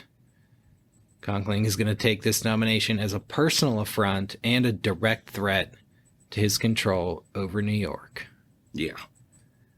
Garfield said, quote, "This brings on the contest at once and will settle the question whether the president is a registering clerk for the Senate or the executive of the United States." Boom. Yeah. And Conkling explodes with rage, with vitriol. He tries to induce the stalwart attorney general and postmaster general to resign in protest. But Garfield, he's going to prevail upon them to stay. Mm-hmm. Arthur tells Garfield that the Robinson nomination is going to cause the Republican Party's downfall. He tells the New York Herald that Garfield had not been honorable or truthful. Garfield responds by banning Arthur from the White House. Yeah. And now Conkling begins to plot what he thinks is his masterstroke. He concocts a brilliant little scheme. Mm-hmm. He thinks he's going to gain leverage over Garfield with this. He and his fellow New York Senator Thomas Platt resign their Senate seats in protest. See, they know. So they're like, oh, well, we do this, our people are going to demand that we're reinstated. Mm-hmm. Yeah, he expects that the New York legislature would promptly return them to office, and that re-election would serve both as their vindication and a referendum against Garfield. Right. But Conkling is shocked to learn that the New York legislature has little enthusiasm for returning him to office here. Yeah. Yeah, Garfield goes on to write, quote, "Conkling, who has always inclined to think someone was trying to humiliate him, has succeeded in inflicting measureless humiliation on himself. Suicide is the chief mode of political death after all." The Senate promptly confirms Robertson as New York Customs Collector, and the New York legislature would later name a relative nobody to Conkling's Senate seat. Yeah. Conkling and Platt fall down flat. Yep. Garfield wins in that battle. Of course, I'm not going to be around to kind of enjoy the fruits of his victory, but yeah, it's a victory. Mm-hmm. Yeah, well, that... We talk about presidential power really waning in this period. Mm-hmm. Well, here's a president that's going to stand up. Yeah. And... Yeah, that congressional courtesy system on appointments robs the president of a lot of power if the president just gives into it. Yeah. And Garfield wanted to restore the balance. That's it. And that's why our show is as great as it is because we're taking this period of these ineffective and congressionally controlled, forgettable presidents and kind of showing you the truth on it. Yeah. James Garfield. Hayes was about that. And Garfield also trying to stand up for the presidency. As he said there, the president is not registering clerk for the Senate. Right. As in the Senator Conkling tells the president who the collector of customs is going to be, and the president just submits the name. Yeah. It's like, no, bitch, I'm the president. Right. That's just it.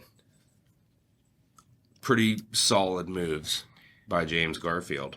Yeah. But, Well, office seekers a problem. Mm-hmm. We remember from episode 11, James K. Polk confiding to his diary how tiresome it was. What a pain in the ass it was to deal with these office seekers. Mm-hmm. Yeah, These ungrateful people that think they're owed something. Mm-hmm.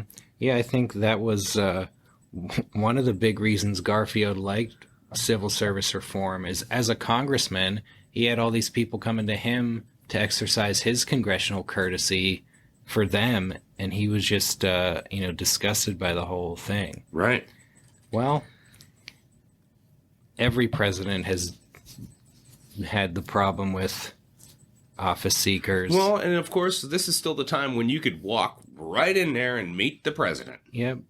And Garfield is going to have the biggest problem yet. Yeah, there's one particular office seeker that's going to prove a little bit more problematic than the others. The guy is very, very determined. Yeah.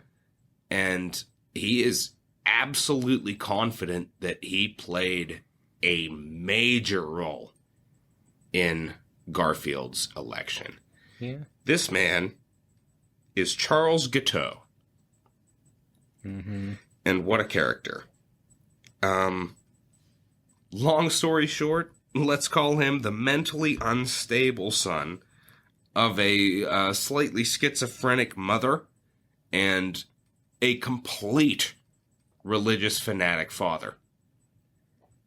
He didn't have a great upbringing. Things never were easy for Charles Guiteau.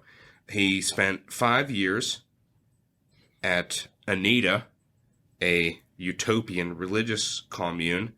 John Humphrey Noyes ran that. Mm-hmm.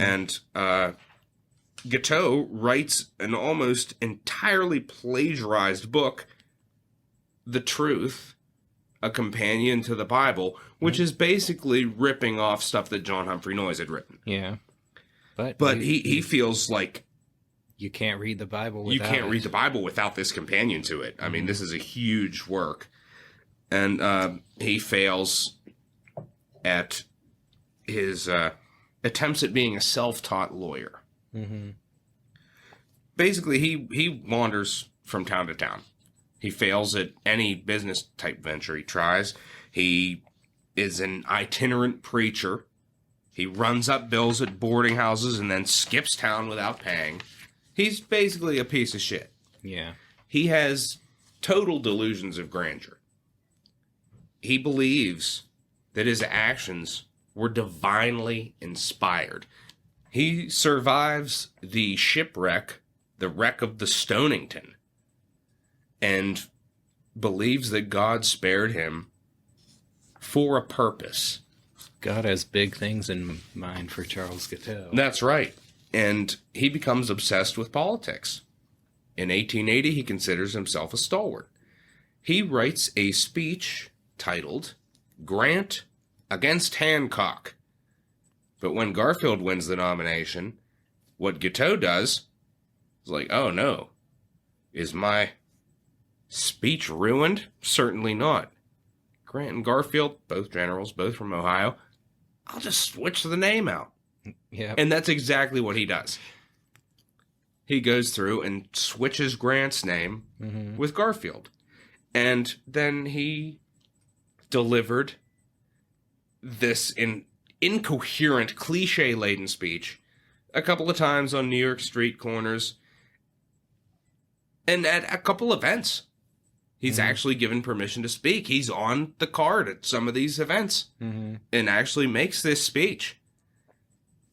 Much to the confusion of people, I'm sure. Yeah. But he's convinced that he is one of the major reasons that Garfield won the nomination. He is certain that he's going to receive a political appointment of his choice. And he's like, I think U.S. Consul to Paris would be good. Yeah. So he goes to Washington, repeatedly appears at the White House and the State Department. he meets with James G. Blaine on several occasions. Mm-hmm. I mean, and it gets to the point where Blaine tells subordinates, don't let this guy in here. Yeah. It starts to get weird. He meets with Garfield one time and talks to him and hands Garfield his speech. Yeah. And says, I want Paris, and if that doesn't work, I'll settle for Vienna. Yeah.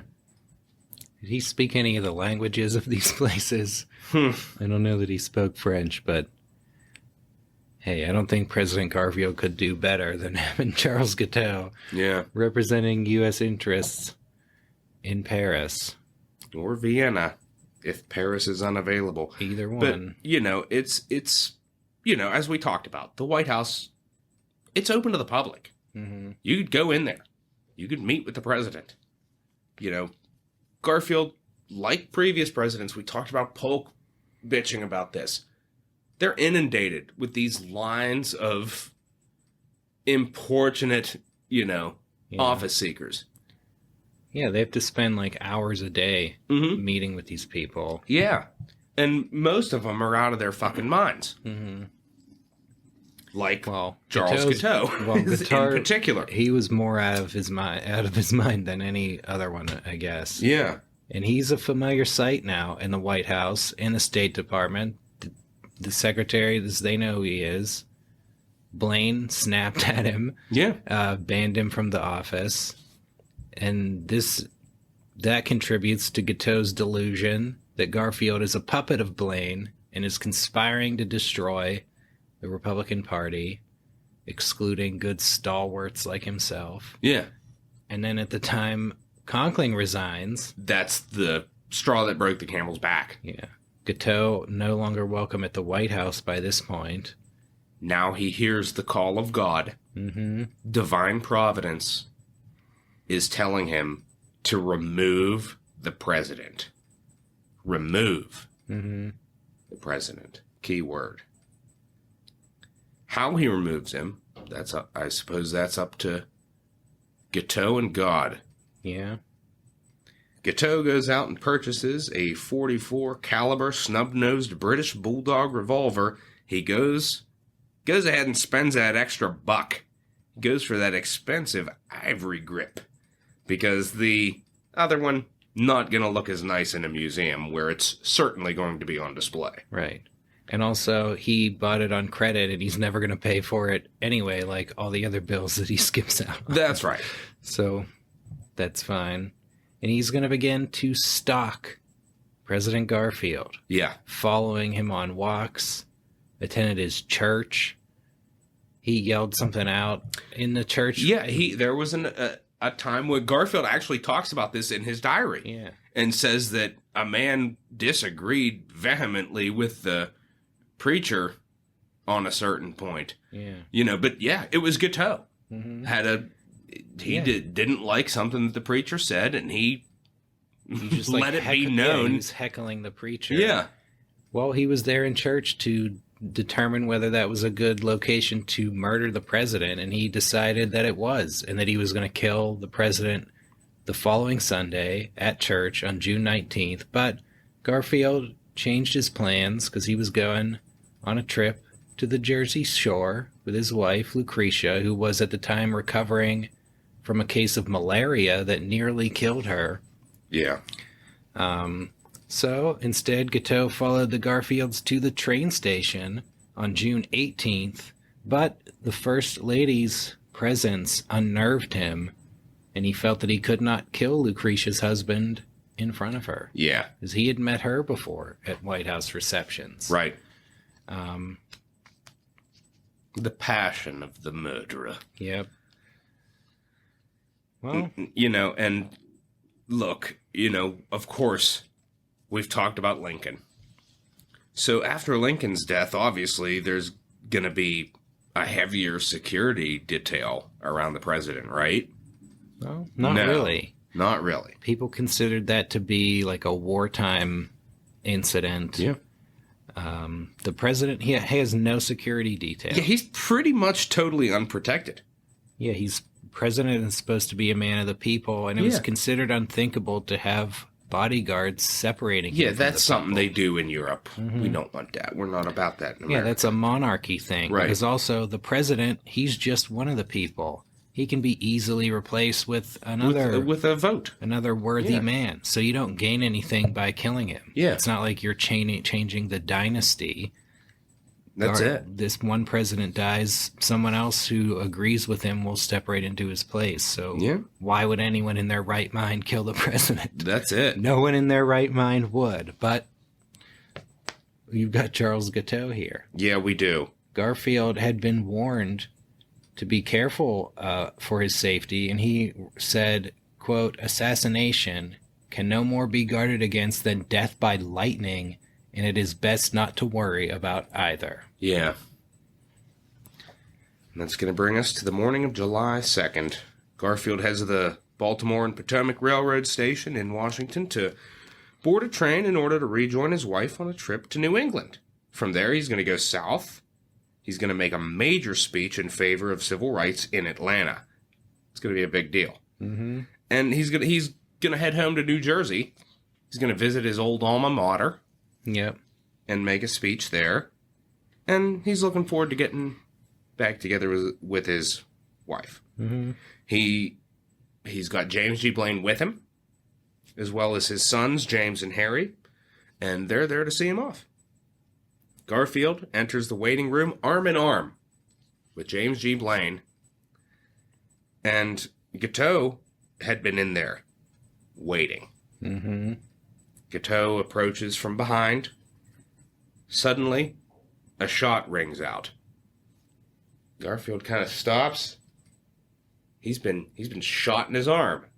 Just a flesh wound. Mm-hmm. Before he could even react, another shot rings out. And this time, Garfield almost immediately vomits. He says, "My God, what is that?" And collapses. Garfield on the ground. Blaine, what the fuck is happening? Guiteau turns to leave. There's already a commotion. Yeah, he started to get away. He put the pistol in his pocket, snuck out. He was about to jump into a cab when someone saw him. A police officer named Patrick Kearney is He's- going to jump in and apprehend him. And asked- Guiteau straight up admits to it. Yeah. He asked Guiteau, why did you do that?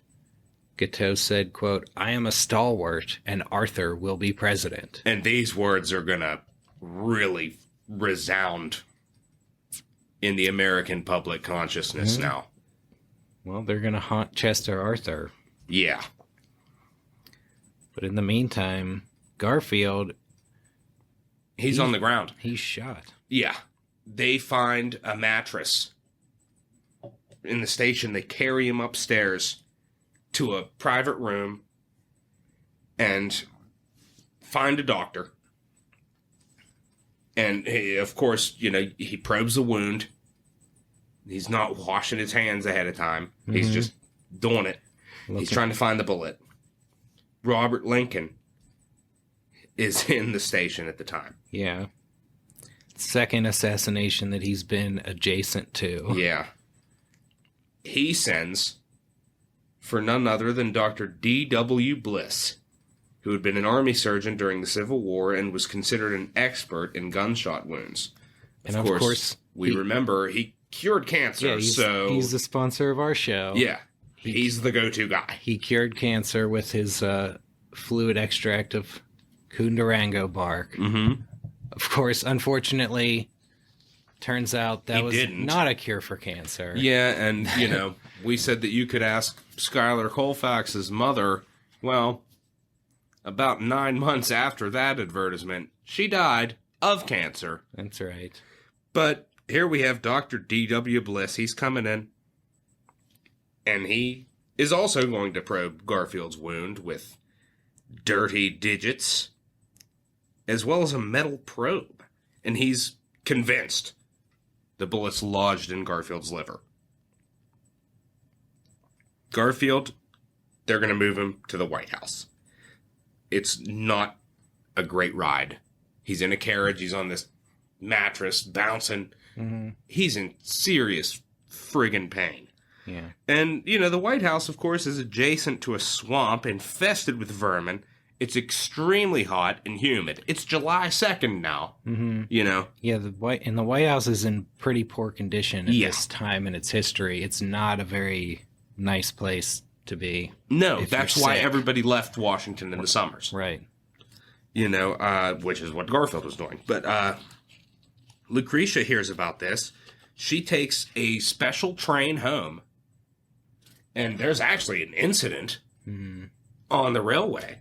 Yeah, that train almost crashed. It almost derailed. In a situation where she would have been dead if it had. Yeah. How fucked up would that have been? It would have been pretty bad. But fortunately, the situation's remedied. Lucretia is, this is a special train now. She gets to the White House by that evening. Mm-hmm. As for Garfield, he's given brandy. He's injected with morphine. Immediate nausea and vomiting. Doctors believe Garfield is bleeding internally, and he's not going to survive the night. But by the next day, he's improved a little bit, and he seems stable. Yeah. Let's talk about Dr. Bliss. Yep. Noted curer of cancer. Dr. Bliss. Dr. Bliss. Yeah. You didn't hear me wrong. His first name, DW, the D, stands for doctor. Yep. He was destined to become a doctor by his christening. Yeah. And he's now Dr. Bliss. That's right. He is somewhat arrogant. Somewhat. Very imperious. Oh, yeah. He takes full control of Garfield's medical treatment. He bars other doctors from seeing the president. He intimidates his own hand-picked associates into agreeing with his opinions. And he later is going to claim that the president himself and the first lady put him in charge. Yeah, Lucretia is going to specifically deny that happened. Yeah. That's the thing. Like, no one asked him to take over, but he kind of just barged in and acted like he was in charge and told the other doctors to get out of his way. Pretty much. It seems like a great way to get fame for himself. Mm-hmm. Yeah, that's really what he's looking for here. He's going to become the guy who saves the president's life. Yeah. And everyone else needs to get out of his way while he does that. That's it.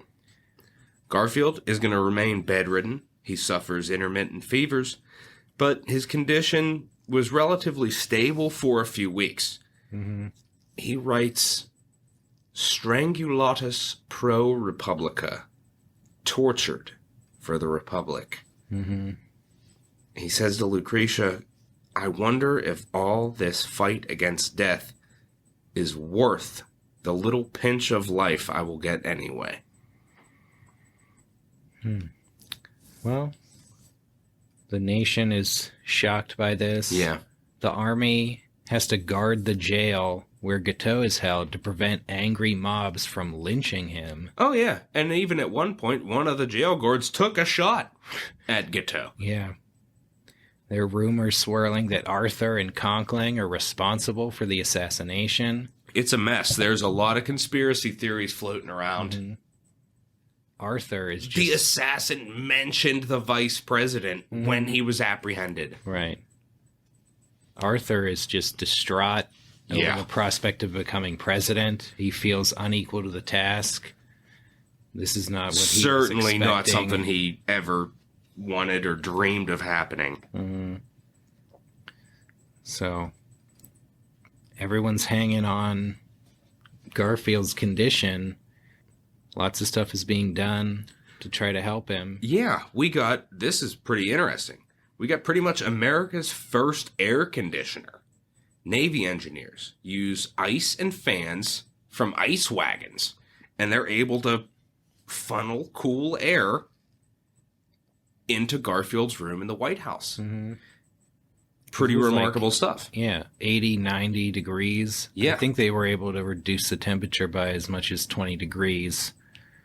Not bad. You also got Scottish-American inventor Alexander Graham Bell. Yeah. just became famous for inventing the telephone.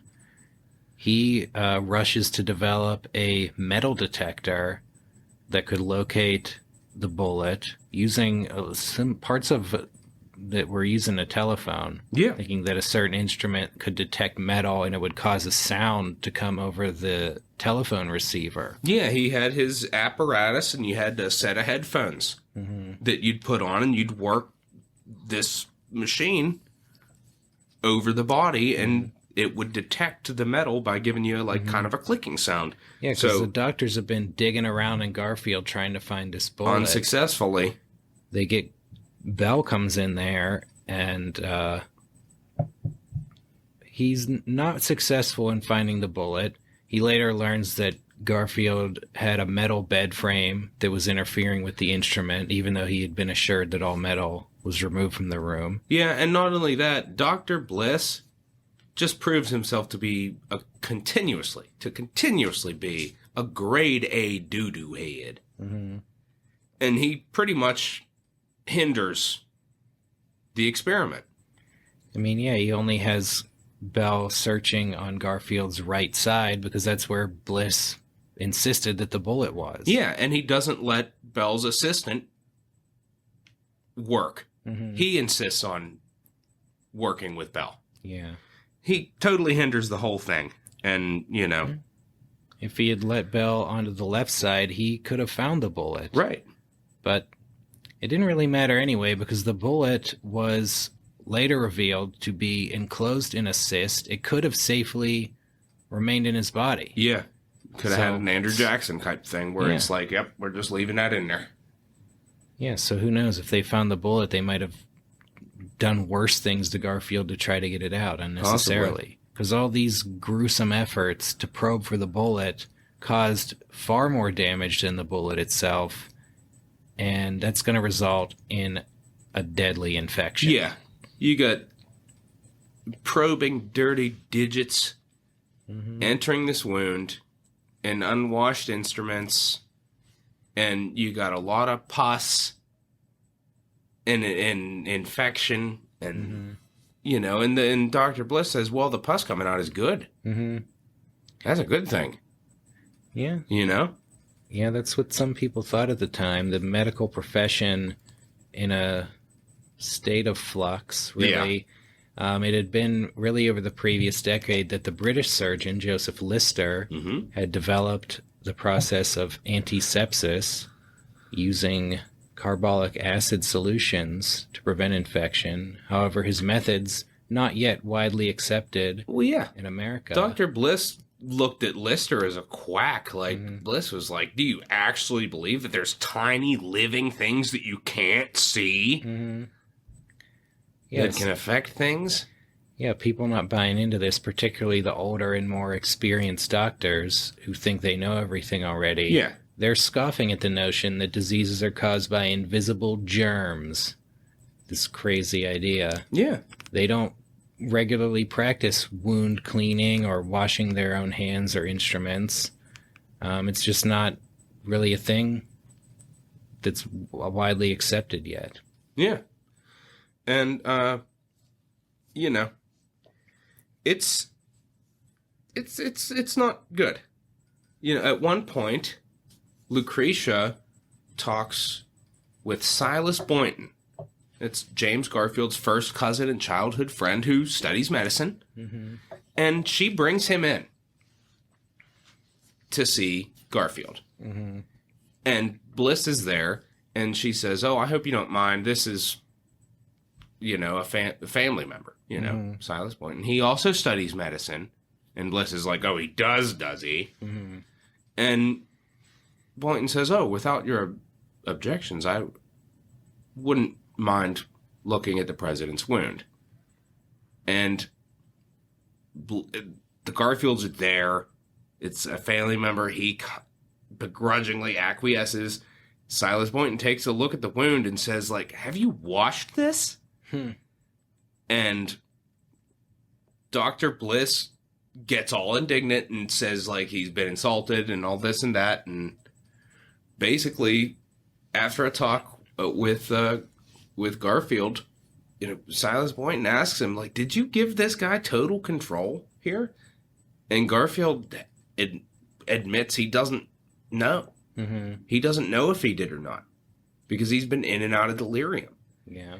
But he says that he trusts him because he's working so hard to try and help him. And I mean, he was a big name guy. He's supposed to know what he's doing here. Well, that was part of Silas Boynton's argument, was Garfield said, like, hey, this guy has seen so many gunshots after, during the war. Mm-hmm. And Silas Boynton says, and how many of those gunshot victims died? Mm-hmm. And Garfield basically says, we just got to leave it as it is. Mm-hmm. We're not going to go through this. Yes, which is unfortunate. Mm-hmm. Yeah, I think Bliss, he relegated Boynton to like a nurse. Yeah. And Lucretia had a female doctor who had really helped save her from malaria. Yeah. Who she wanted to help out. And Bliss is like, no, you're a nurse. Yeah. And he brought in other doctors, of his own choice to come in and agree with him, basically. Well, yeah, and of course, as we mentioned, he intimidates them into agreeing with him because he's a know-it-all. Yeah, and there was another doctor, I think it was Garfield's family doctor, who came in and wanted to look at him, and he basically said, get out of here. Yeah. You're not welcome. Yeah, I think access to the president was like really strictly controlled. And during all this time, there's only like a handful of people who actually see him. Yep. And Bliss, he's staking his entire reputation on this. Mm-hmm. He goes as far as to say, quote, if I can't save him, no one can. Mm-hmm. You got big placards where there's newspaper offices and such, giving you like almost hourly bulletins of how Garfield's doing, So it's Dr. Bliss issuing these official medical bulletins to the press with these updates, and he is really exaggerating the recovery. He's downplaying bad news. Yeah. But Garfield is not doing so good. Yeah. He really starts deteriorating throughout the month of August. Those around him are losing hope. In addition to huge doses of morphine, Bliss is giving Garfield large amounts of quinine in an effort to ward off malaria. And it's really these medicines that are causing severe intestinal cramping and nausea, rendering Garfield unable to keep food down. His weight dropped from 225 pounds to 130 pounds. Yeah, he loses almost 100 pounds. He's pretty much like starving to death. Right. Because he can't eat. He's also severely dehydrated. Yeah. He's not given nearly enough water to replace the water he's losing through sweating, through vomiting. He's just got festering, pus-filled abscesses spreading throughout his body, and sepsis setting in. Yeah. Now, had Garfield received modern medical treatment, he might have been out of the hospital in a couple days. Yeah. In all likelihood. If he had received no medical treatment at all, he still probably would have survived and recovered. Mm-hmm. Yeah, there were countless Civil War soldiers walking around with bullets lodged in their bodies. They were just lucky to not receive medical care to cause infections. Yeah. Because you can survive a gunshot, but not an infection spreading through your body. Mm-mm. And things are now looking bad. September 5th, Garfield, he wants to get out of the White House. He wants to go home. And they arrange for this to be done. Garfield is taken to the Jersey Shore on a special train where he hopes to enjoy the fresh, cool sea air. Mm-hmm. Garfield knows he's dying. But Dr. Bliss continues to issue these optimistic bulletins. And, it's just the end is drawing nigh. September 17th, Garfield is in critical condition with severe chills, a hacking cough, throbbing chest pain. 10 o'clock p.m., September 19th, Garfield wakes up and he cries out to his old friend David Swaim, clutching his chest, "Oh, Swaim, this terrible pain. Oh, Swaim, can't you stop this?" Then he passed out. He died shortly thereafter. 79 days after he was shot. Yeah. An autopsy would reveal that the bullet was on the opposite side of Garfield's body from where Bliss insisted it was, and that none of his internal organs had been damaged by it. His body was filled with infection caused by the incessant probing of his wounds. Immediate cause of death: ruptured artery in his spleen. 49 years old. Well, that's the end of the life and presidency of James Garfield. Yeah. We'll take a look at his legacy. A very sad ending. Yep. We'll see what happens to his legacy and to some other of the players here involved after his death, right after these messages. Thanks for listening.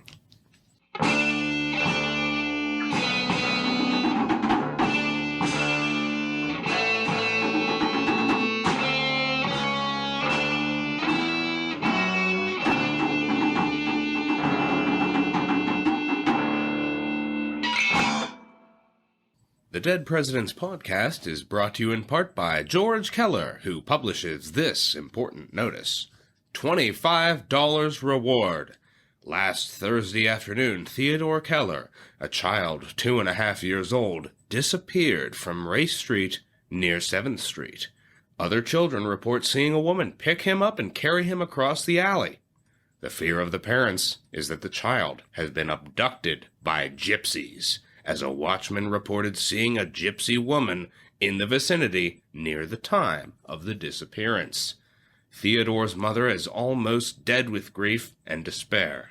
His father, our sponsor, George Keller, says that in case the kidnapper is holding the child for ransom, it should be known that he has little to no money. However, he will give $25 to anyone who shall either return the child or give information leading to the discovery of his whereabouts. No questions asked. Theodore had on a brown suit and black buttoned shoes. He has light hair, blue eyes, and a round face. Police believe the evidence points strongly to the theory that the child has been stolen by gypsies. It has been ascertained that a band of gypsies did pass up Race Street at about the time the child disappeared. There were 4 wagons and the women walked along the pavement. The gypsies arrived Thursday morning from the south on one of the steamboats and for 2 or 3 days past have been camping at the old gypsy camping grounds in Coomansville. Yesterday, officers searched the camp looking for the child but found nothing. However, William Wentzecker, who lives at the corner of Harrison and McLean Avenues, said he was quite sure he saw Theodore in the company of 3 gypsy women on Thursday evening. Lieutenant Taylor of the 9th Street Station is of the opinion that the child was stolen by gypsies.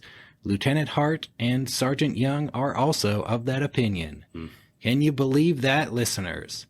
A shocking and tragic tale. Little Theodore Keller vanished without a trace, his parents devastated.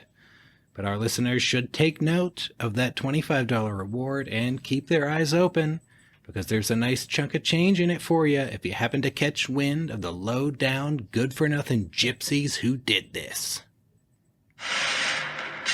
This just in, we have a breaking news update. Theodore Keller has been found. Just this morning, Mrs. Gray saw a woman walking up Mound Street, carrying a child fitting our description of Theodore Keller. Mrs. Gray pursued the woman and called a policeman, who arrested her and took her to the police station, where she gave the name of Kate Fitzgerald. Miss Fitzgerald acknowledged the abduction and said she had taken the child to keep. She claims to have been under the influence of liquor when she stole the boy. Theodore Keller's parents are overjoyed to have him back, and the abductress will go to the penitentiary. There you have it, listeners. Theodore Keller has been safely returned to the loving embrace of his parents. The case has been solved. It wasn't the gypsies after all. Kate Fitzgerald is just some drunk white lady. The Dead Presidents Podcast would like to offer our most sincere, heartfelt apologies to the gypsy community for jumping to conclusions on this one. That was totally uncalled for. We would also like to offer our congratulations to Mrs. Gray, undoubtedly a loyal listener of this show, who picked up on our hot tip and cashed in on that $25 reward. The Dead Presidents Podcast continues to make a difference in the world, one abducted child at a time. And now, back to the show.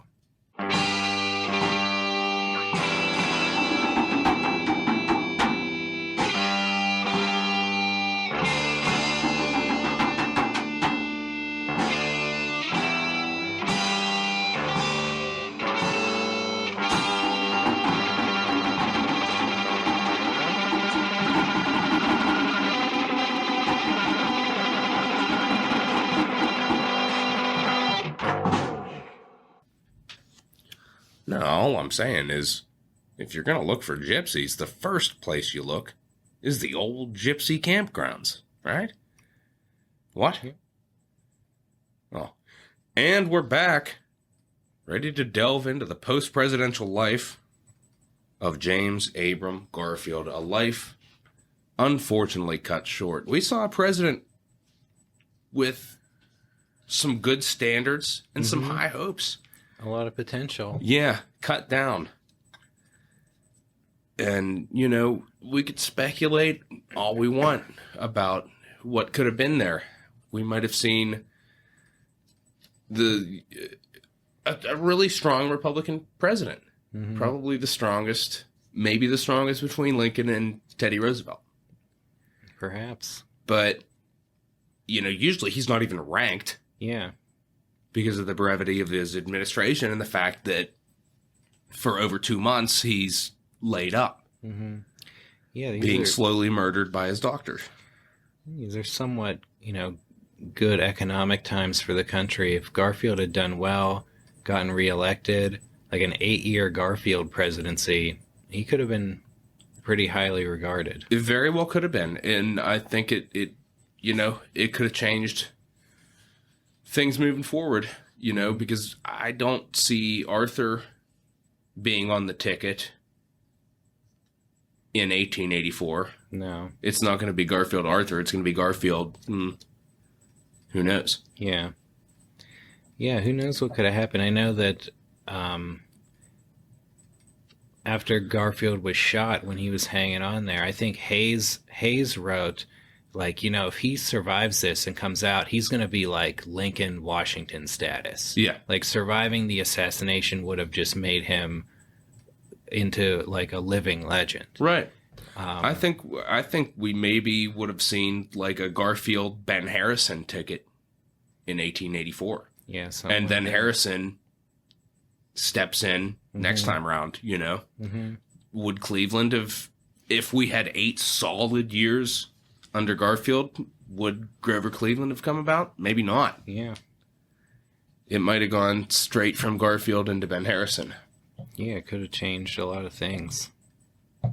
But as it was, Garfield has died. And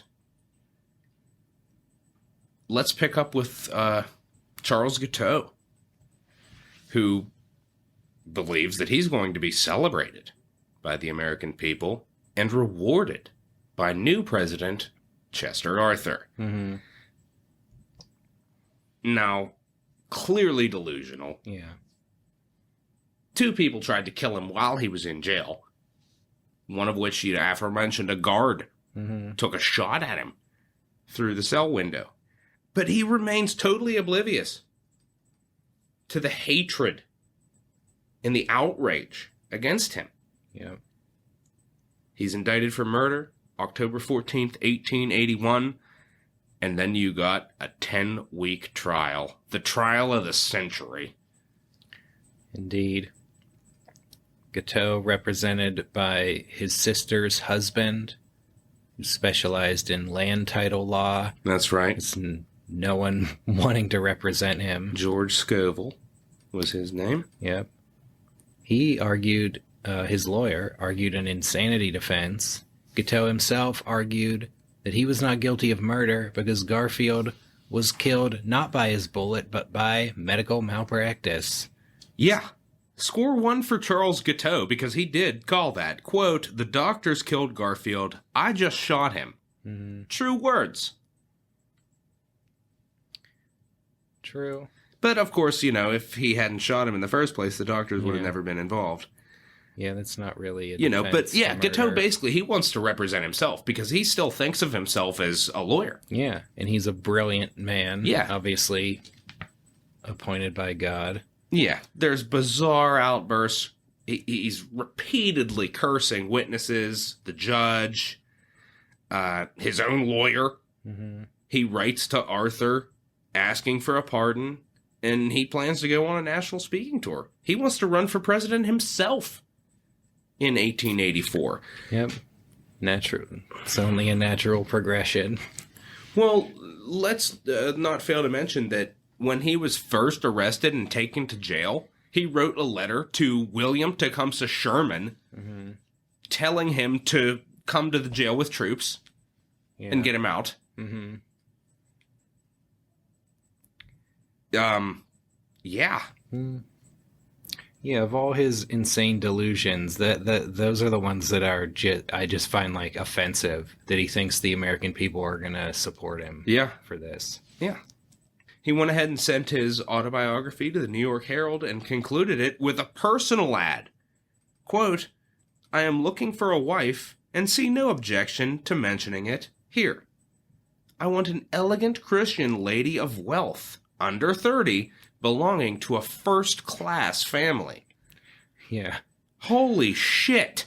And I'm sure all the wealthy daughters of first-class families were lining up Yeah. to marry Charles Guiteau. Yeah. Well, I mean, you get many witnesses, many expert witnesses testifying for and against his insanity. In the end, he's found guilty, sentenced to death. They're going to hang him. Upon the reading of the verdict, he yelled obscenities, called the jury, quote, "low, consummate jackasses." He's going to lose an appeal, and he claims that Arthur's refusal to pardon him was the, quote, "basest ingratitude." He feels like Arthur should thank him for making him president. Mm-hmm. Yeah, Guiteau's sister tried to appeal to Lucretia for mercy on the grounds of her brother's insanity, but Lucretia refused to see her. He was executed by hanging on June 30th, 1882. Yep, after being allowed to read a poem that he wrote. Yep. Going to the Lordy. Mm-hmm. And he prefaced this by saying that this is meant to be a little song that a child would sing to his mama or his papa.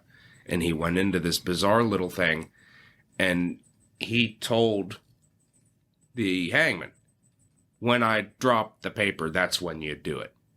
Mm-hmm. To the last. Dictating. Yeah. My goodness. That was the end of him. His brain is in the Smithsonian. Yeah, and you know what's not in the Smithsonian? His gun. Right. They lost it. Yeah, his gun lost. That he bought the nice model so it could be displayed in a museum. Yep. Spent that extra buck? He didn't actually spend it. He bought it on credit, like we said. But yeah. Well, it didn't come to pass. No, it didn't come to pass. That gun lost. His lasting fame will be his being mentioned on the Dead Presidents podcast. Pretty much. And side note, possibly I'm related to him. Mm-hmm. Through his mother's brother.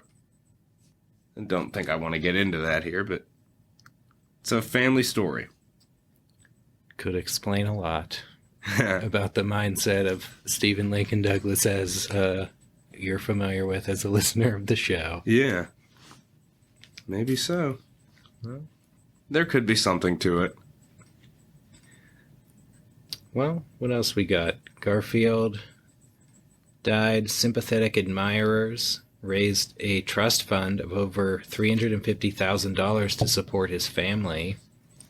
Lucretia built an addition onto their home to create a memorial library and preserve his papers. She also served as a volunteer for the Red Cross during World War I. Yeah, pretty remarkable. Yep. She would live until 1918. Mm-hmm. And we've talked about the Garfield boys. All 4 of them graduated from Williams College. 3 went on to Columbia Law School.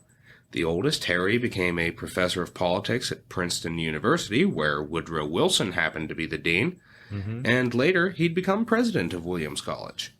James Rudolph Garfield served in the Ohio State Senate, on the U.S. Civil Service Commission, and in the Department of Commerce and Labor before President Theodore Roosevelt appointed him Secretary of the Interior.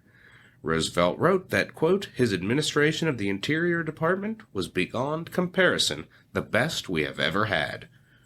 Irvin Garfield worked as a lawyer and served on several corporate boards of directors, while Abram Garfield graduated from the Massachusetts Institute of Technology, worked as an architect, and served on the Cleveland Planning Commission.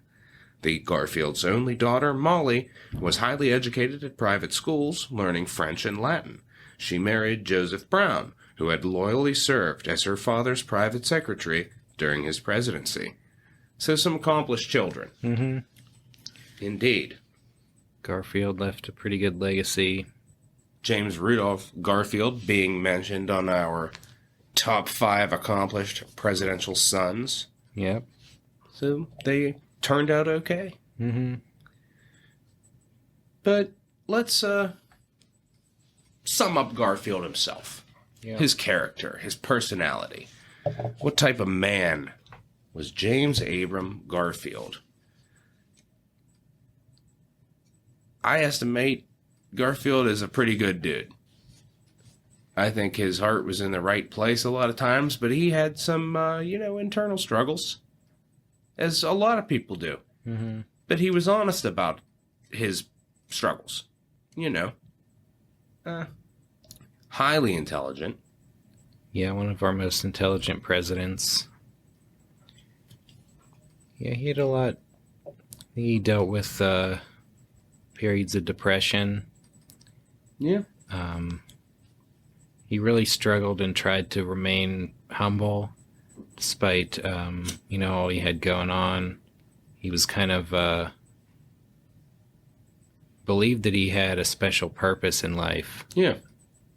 But was really against the kind of ambitious driving for higher office that a lot of people in his place were driven by. Right. Yeah, I think overall he is a pretty solid character. Mm-hmm. Like we said, he's pretty ahead of his time in terms of rights for people of color. Mm-hmm. He really is. I mean, there were people that, like we talked about, the newspaper abolitionists could write about it, but couldn't really do anything about it. Mm-hmm. Garfield was trying to do something about it. Yeah. It's kind of taking that a step further. And in politics at the time, even amongst the radical Republicans, there's not a whole heck of a lot of it. Mm-hmm. Garfield's a good example of a president that really wanted to step in that right direction. Yeah, that's could have been one of the biggest missed opportunities of the presidency he could have had. I think so. I would have loved to have seen what could have happened there, because that speech he was going to give in Atlanta, right before he got because shot. It ends up taking a back seat. Mm-hmm. It really does, and that's really unfortunate. And it's going to lead to some pretty nasty things. Garfield is a pretty big missed opportunity in that regard. he had some good ideas. It's really a shame. Mm-hmm. Yeah, some things we'll just never know about what could have happened. That's it. But yeah, James A. Garfield could have been one of the greatest presidents if he had the chance. Indeed. That's the final verdict from the Dead Presidents podcast. Mm-hmm. As to further on Garfield, you could go visit his home in Mentor, Ohio. Mm-hmm. Lawn field. It's really nice. Very nice. Awesome library. Yeah. Really interesting home decor. You know, some of his, you could get a little bit into his mind. You know, there's a illustration of Sir John Falstaff hanging up in there. And I was like, wow, that's cool. Yeah. You know, pretty neat. Awesome library, like we said. Yeah. A lot of books. One of the coolest chairs I've ever seen. It's like a sideways kind of lounge chair that you would sit in, like, to read. I want one so bad. Yeah. Loved it. They have, like, I think the library has, like, a vault where some of the more important papers were kept. Right. One of the rooms has a carpet. Oh, yeah, that's right. A very interesting carpet. And it is designed. Is that what you'd say? Yeah. It's covered in swastikas. Yeah. Yeah. Back when the swastika was, an Indian symbol. Yeah, it was 4 L's. It stood for, like, life, light, luck, and love, I think. 4 linked L's, and then, of course, you know, that got kind of changed to have a different meaning. Yeah, I don't know what it stood for, but it was an ancient symbol of good things. Yeah. And it was on a Garfield carpet before it became to mean something else. Yeah. Yeah, that's right. And, you know, you could go and visit there, or you could actually call and make a reservation to do, like, an exclusive tour. We did the normal one. Plan on going back to do the exclusive one. Yeah. They got a nice museum in there. Really cool stuff. You can see the death mask and all sorts of different articles that they have related to Garfield. Yeah, I think if we go back, we should probably get our admission comped because of the Probably, great work we've done on Garfield's behalf in this episode. Absolutely. We've helped to elevate Garfield in the minds of our listeners, as people have attempted to do before. There's some great books that we could talk about here on James Garfield. Now, the standard classic is Alan Peskin's Garfield. That's a big one. And, you know, that's kind of the go-to standard scholarly biography, but you got some other really nice reads as well. Kenneth Ackerman wrote Dark Horse, The Surprise Election and Political Murder of James A. Garfield. That one really gets into the convention of 1880. It's a great read.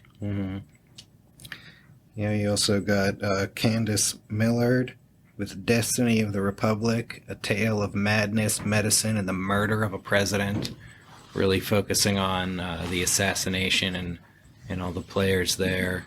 Yeah. That's a book that turned me on to the Kundarango ad, as well as Guiteau's personal ad. Yeah. Yeah, fantastic read. And it also inspired the fantastic PBS American Experience documentary, Murder of a President, which is all about the Garfield assassination. It is spectacularly well done. Totally worth watching. Great stuff to read. A great documentary to check out on Garfield. Yes. All in all, pretty phenomenally interesting character. Yeah. And what really could have been one of our great presidents. Yeah, I also read the American President series biography on him by Ira Rootkow, who is actually a professor of surgery. He wrote a book on Civil War surgery.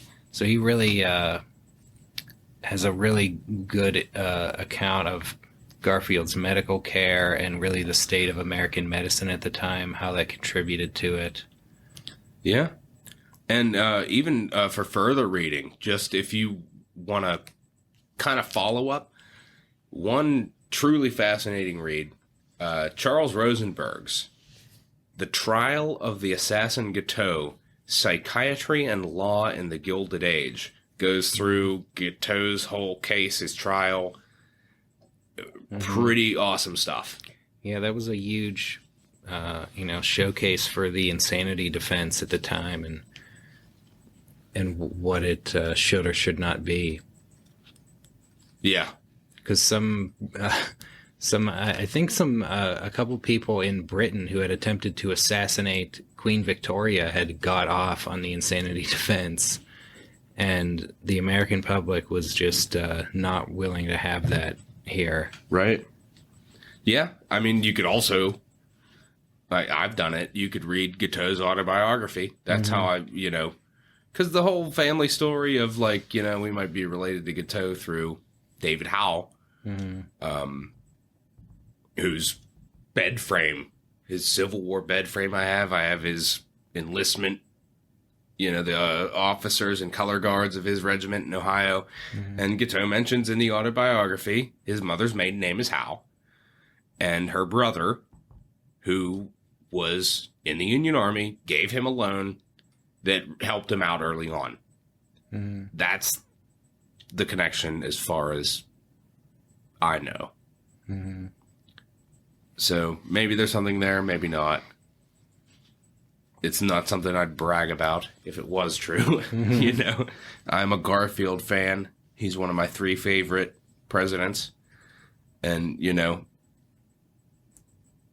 that's one of them things. Like, how could Garfield be one of your 3 favorite presidents? He didn't get to do anything. It's like, but it's more what he could have done, you know? And just who he was. I dig Garfield. He's an okay bloke in my book. He had his faults. He fessed up to him. He was honest about everything. That's it. That's how I sum up James Garfield. But as always, we can't have the final word on James Garfield. We need to leave that up to his contemporaries. Yep. So we'll go into some final statements on James Abram Garfield. Yep, from John Sherman, who said in 1895, his willpower was not equal to his personal magnetism. He easily changed his mind and honestly veered from one impulse to another. Rutherford Hayes stated in 1880, there is a great deal of strength in Garfield's life and struggles as a self-made man. From poverty and obscurity, by labor at all avocations, he became a great scholar, a statesman, a major general, a senator, a presidential candidate. The truth is, no man ever started so low that accomplished so much in all our history. Not Franklin or Lincoln even. Wow. Those are some big words. Yeah. He's saying Garfield rose up better than Ben Franklin, than Abraham Lincoln. Some kind words from Rutherford B. Hayes. And then we also have Rutherford B. Hayes, who said in 1883, 3 years later, quote, he was not executive in his talents, not original, not firm, not a moral force. He leaned on others, could not face a frowning world. His habits suffered from Washington life. His course at various times when trouble came betrayed weakness. Ouch. That's a quick turn. Yeah. And lastly, we have William McKinley, who stated in 1886, here he was leader and master, not by combination of scheming, not by chicanery or caucus, but by the force of his cultivated mind, his keen and far-seeing judgment, his unanswerable logic, his strength and power of speech, his thorough comprehension of the subjects of legislation. Always strong, he was strongest on his feet, addressing the House, or from the rostrum of the assembled people. Who of us, having heard him here or elsewhere speaking upon a question of great national concern, can forget the might and majesty, the force and directness, the grace and beauty of his utterances? He was always just to his adversary, an open and manly opponent, and free from invective. He convinced the judgment with his searching logic, while he swayed his listeners with brilliant periods and glowing eloquence. He was always an educator of people. His thoughts were fresh, vigorous, and instructive. Few have crowded such great results and acquired such lasting fame in so short a life. Few have done so much for country and for civilization as he whom we honor today, stricken down as he was when scarce at the meridian of his powers. He did not flash forth as a meteor. He rose with measured and stately step over rough paths and through years of rugged work. He earned his passage to every preferment. He was tried and tested at every step in his pathway of progress. He produced his passport at every gateway to opportunity and glory. His broad and benevolent nature made him the friend of all mankind. Wow. Well put by William McKinley. A fellow Ohioan. Yep. And future president. That's it. And that's going to be the final word on James Abram Garfield on this, the 20th episode of our show, but it certainly shan't be the final sound. Nope. As always, we leave the final sound to your favorite band and ours, the Constitutionalists. Here are the Constitutionalists with James A. Garfield. Thanks for listening.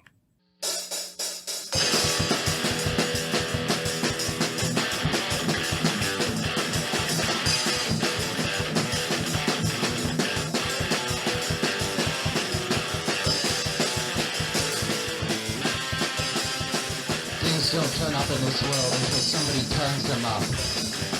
A brave man is a man who dares to look the devil in the face and tell him he is a devil. What's your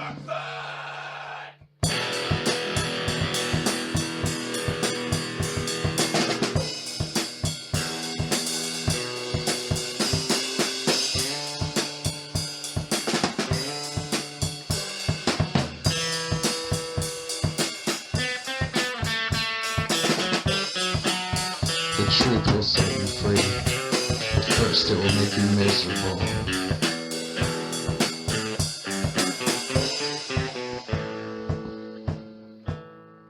Man cannot live by bread alone. He must have peanut butter.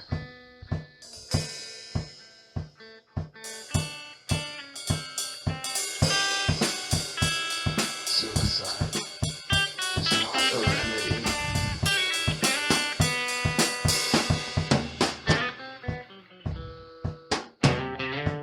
Strangulatus.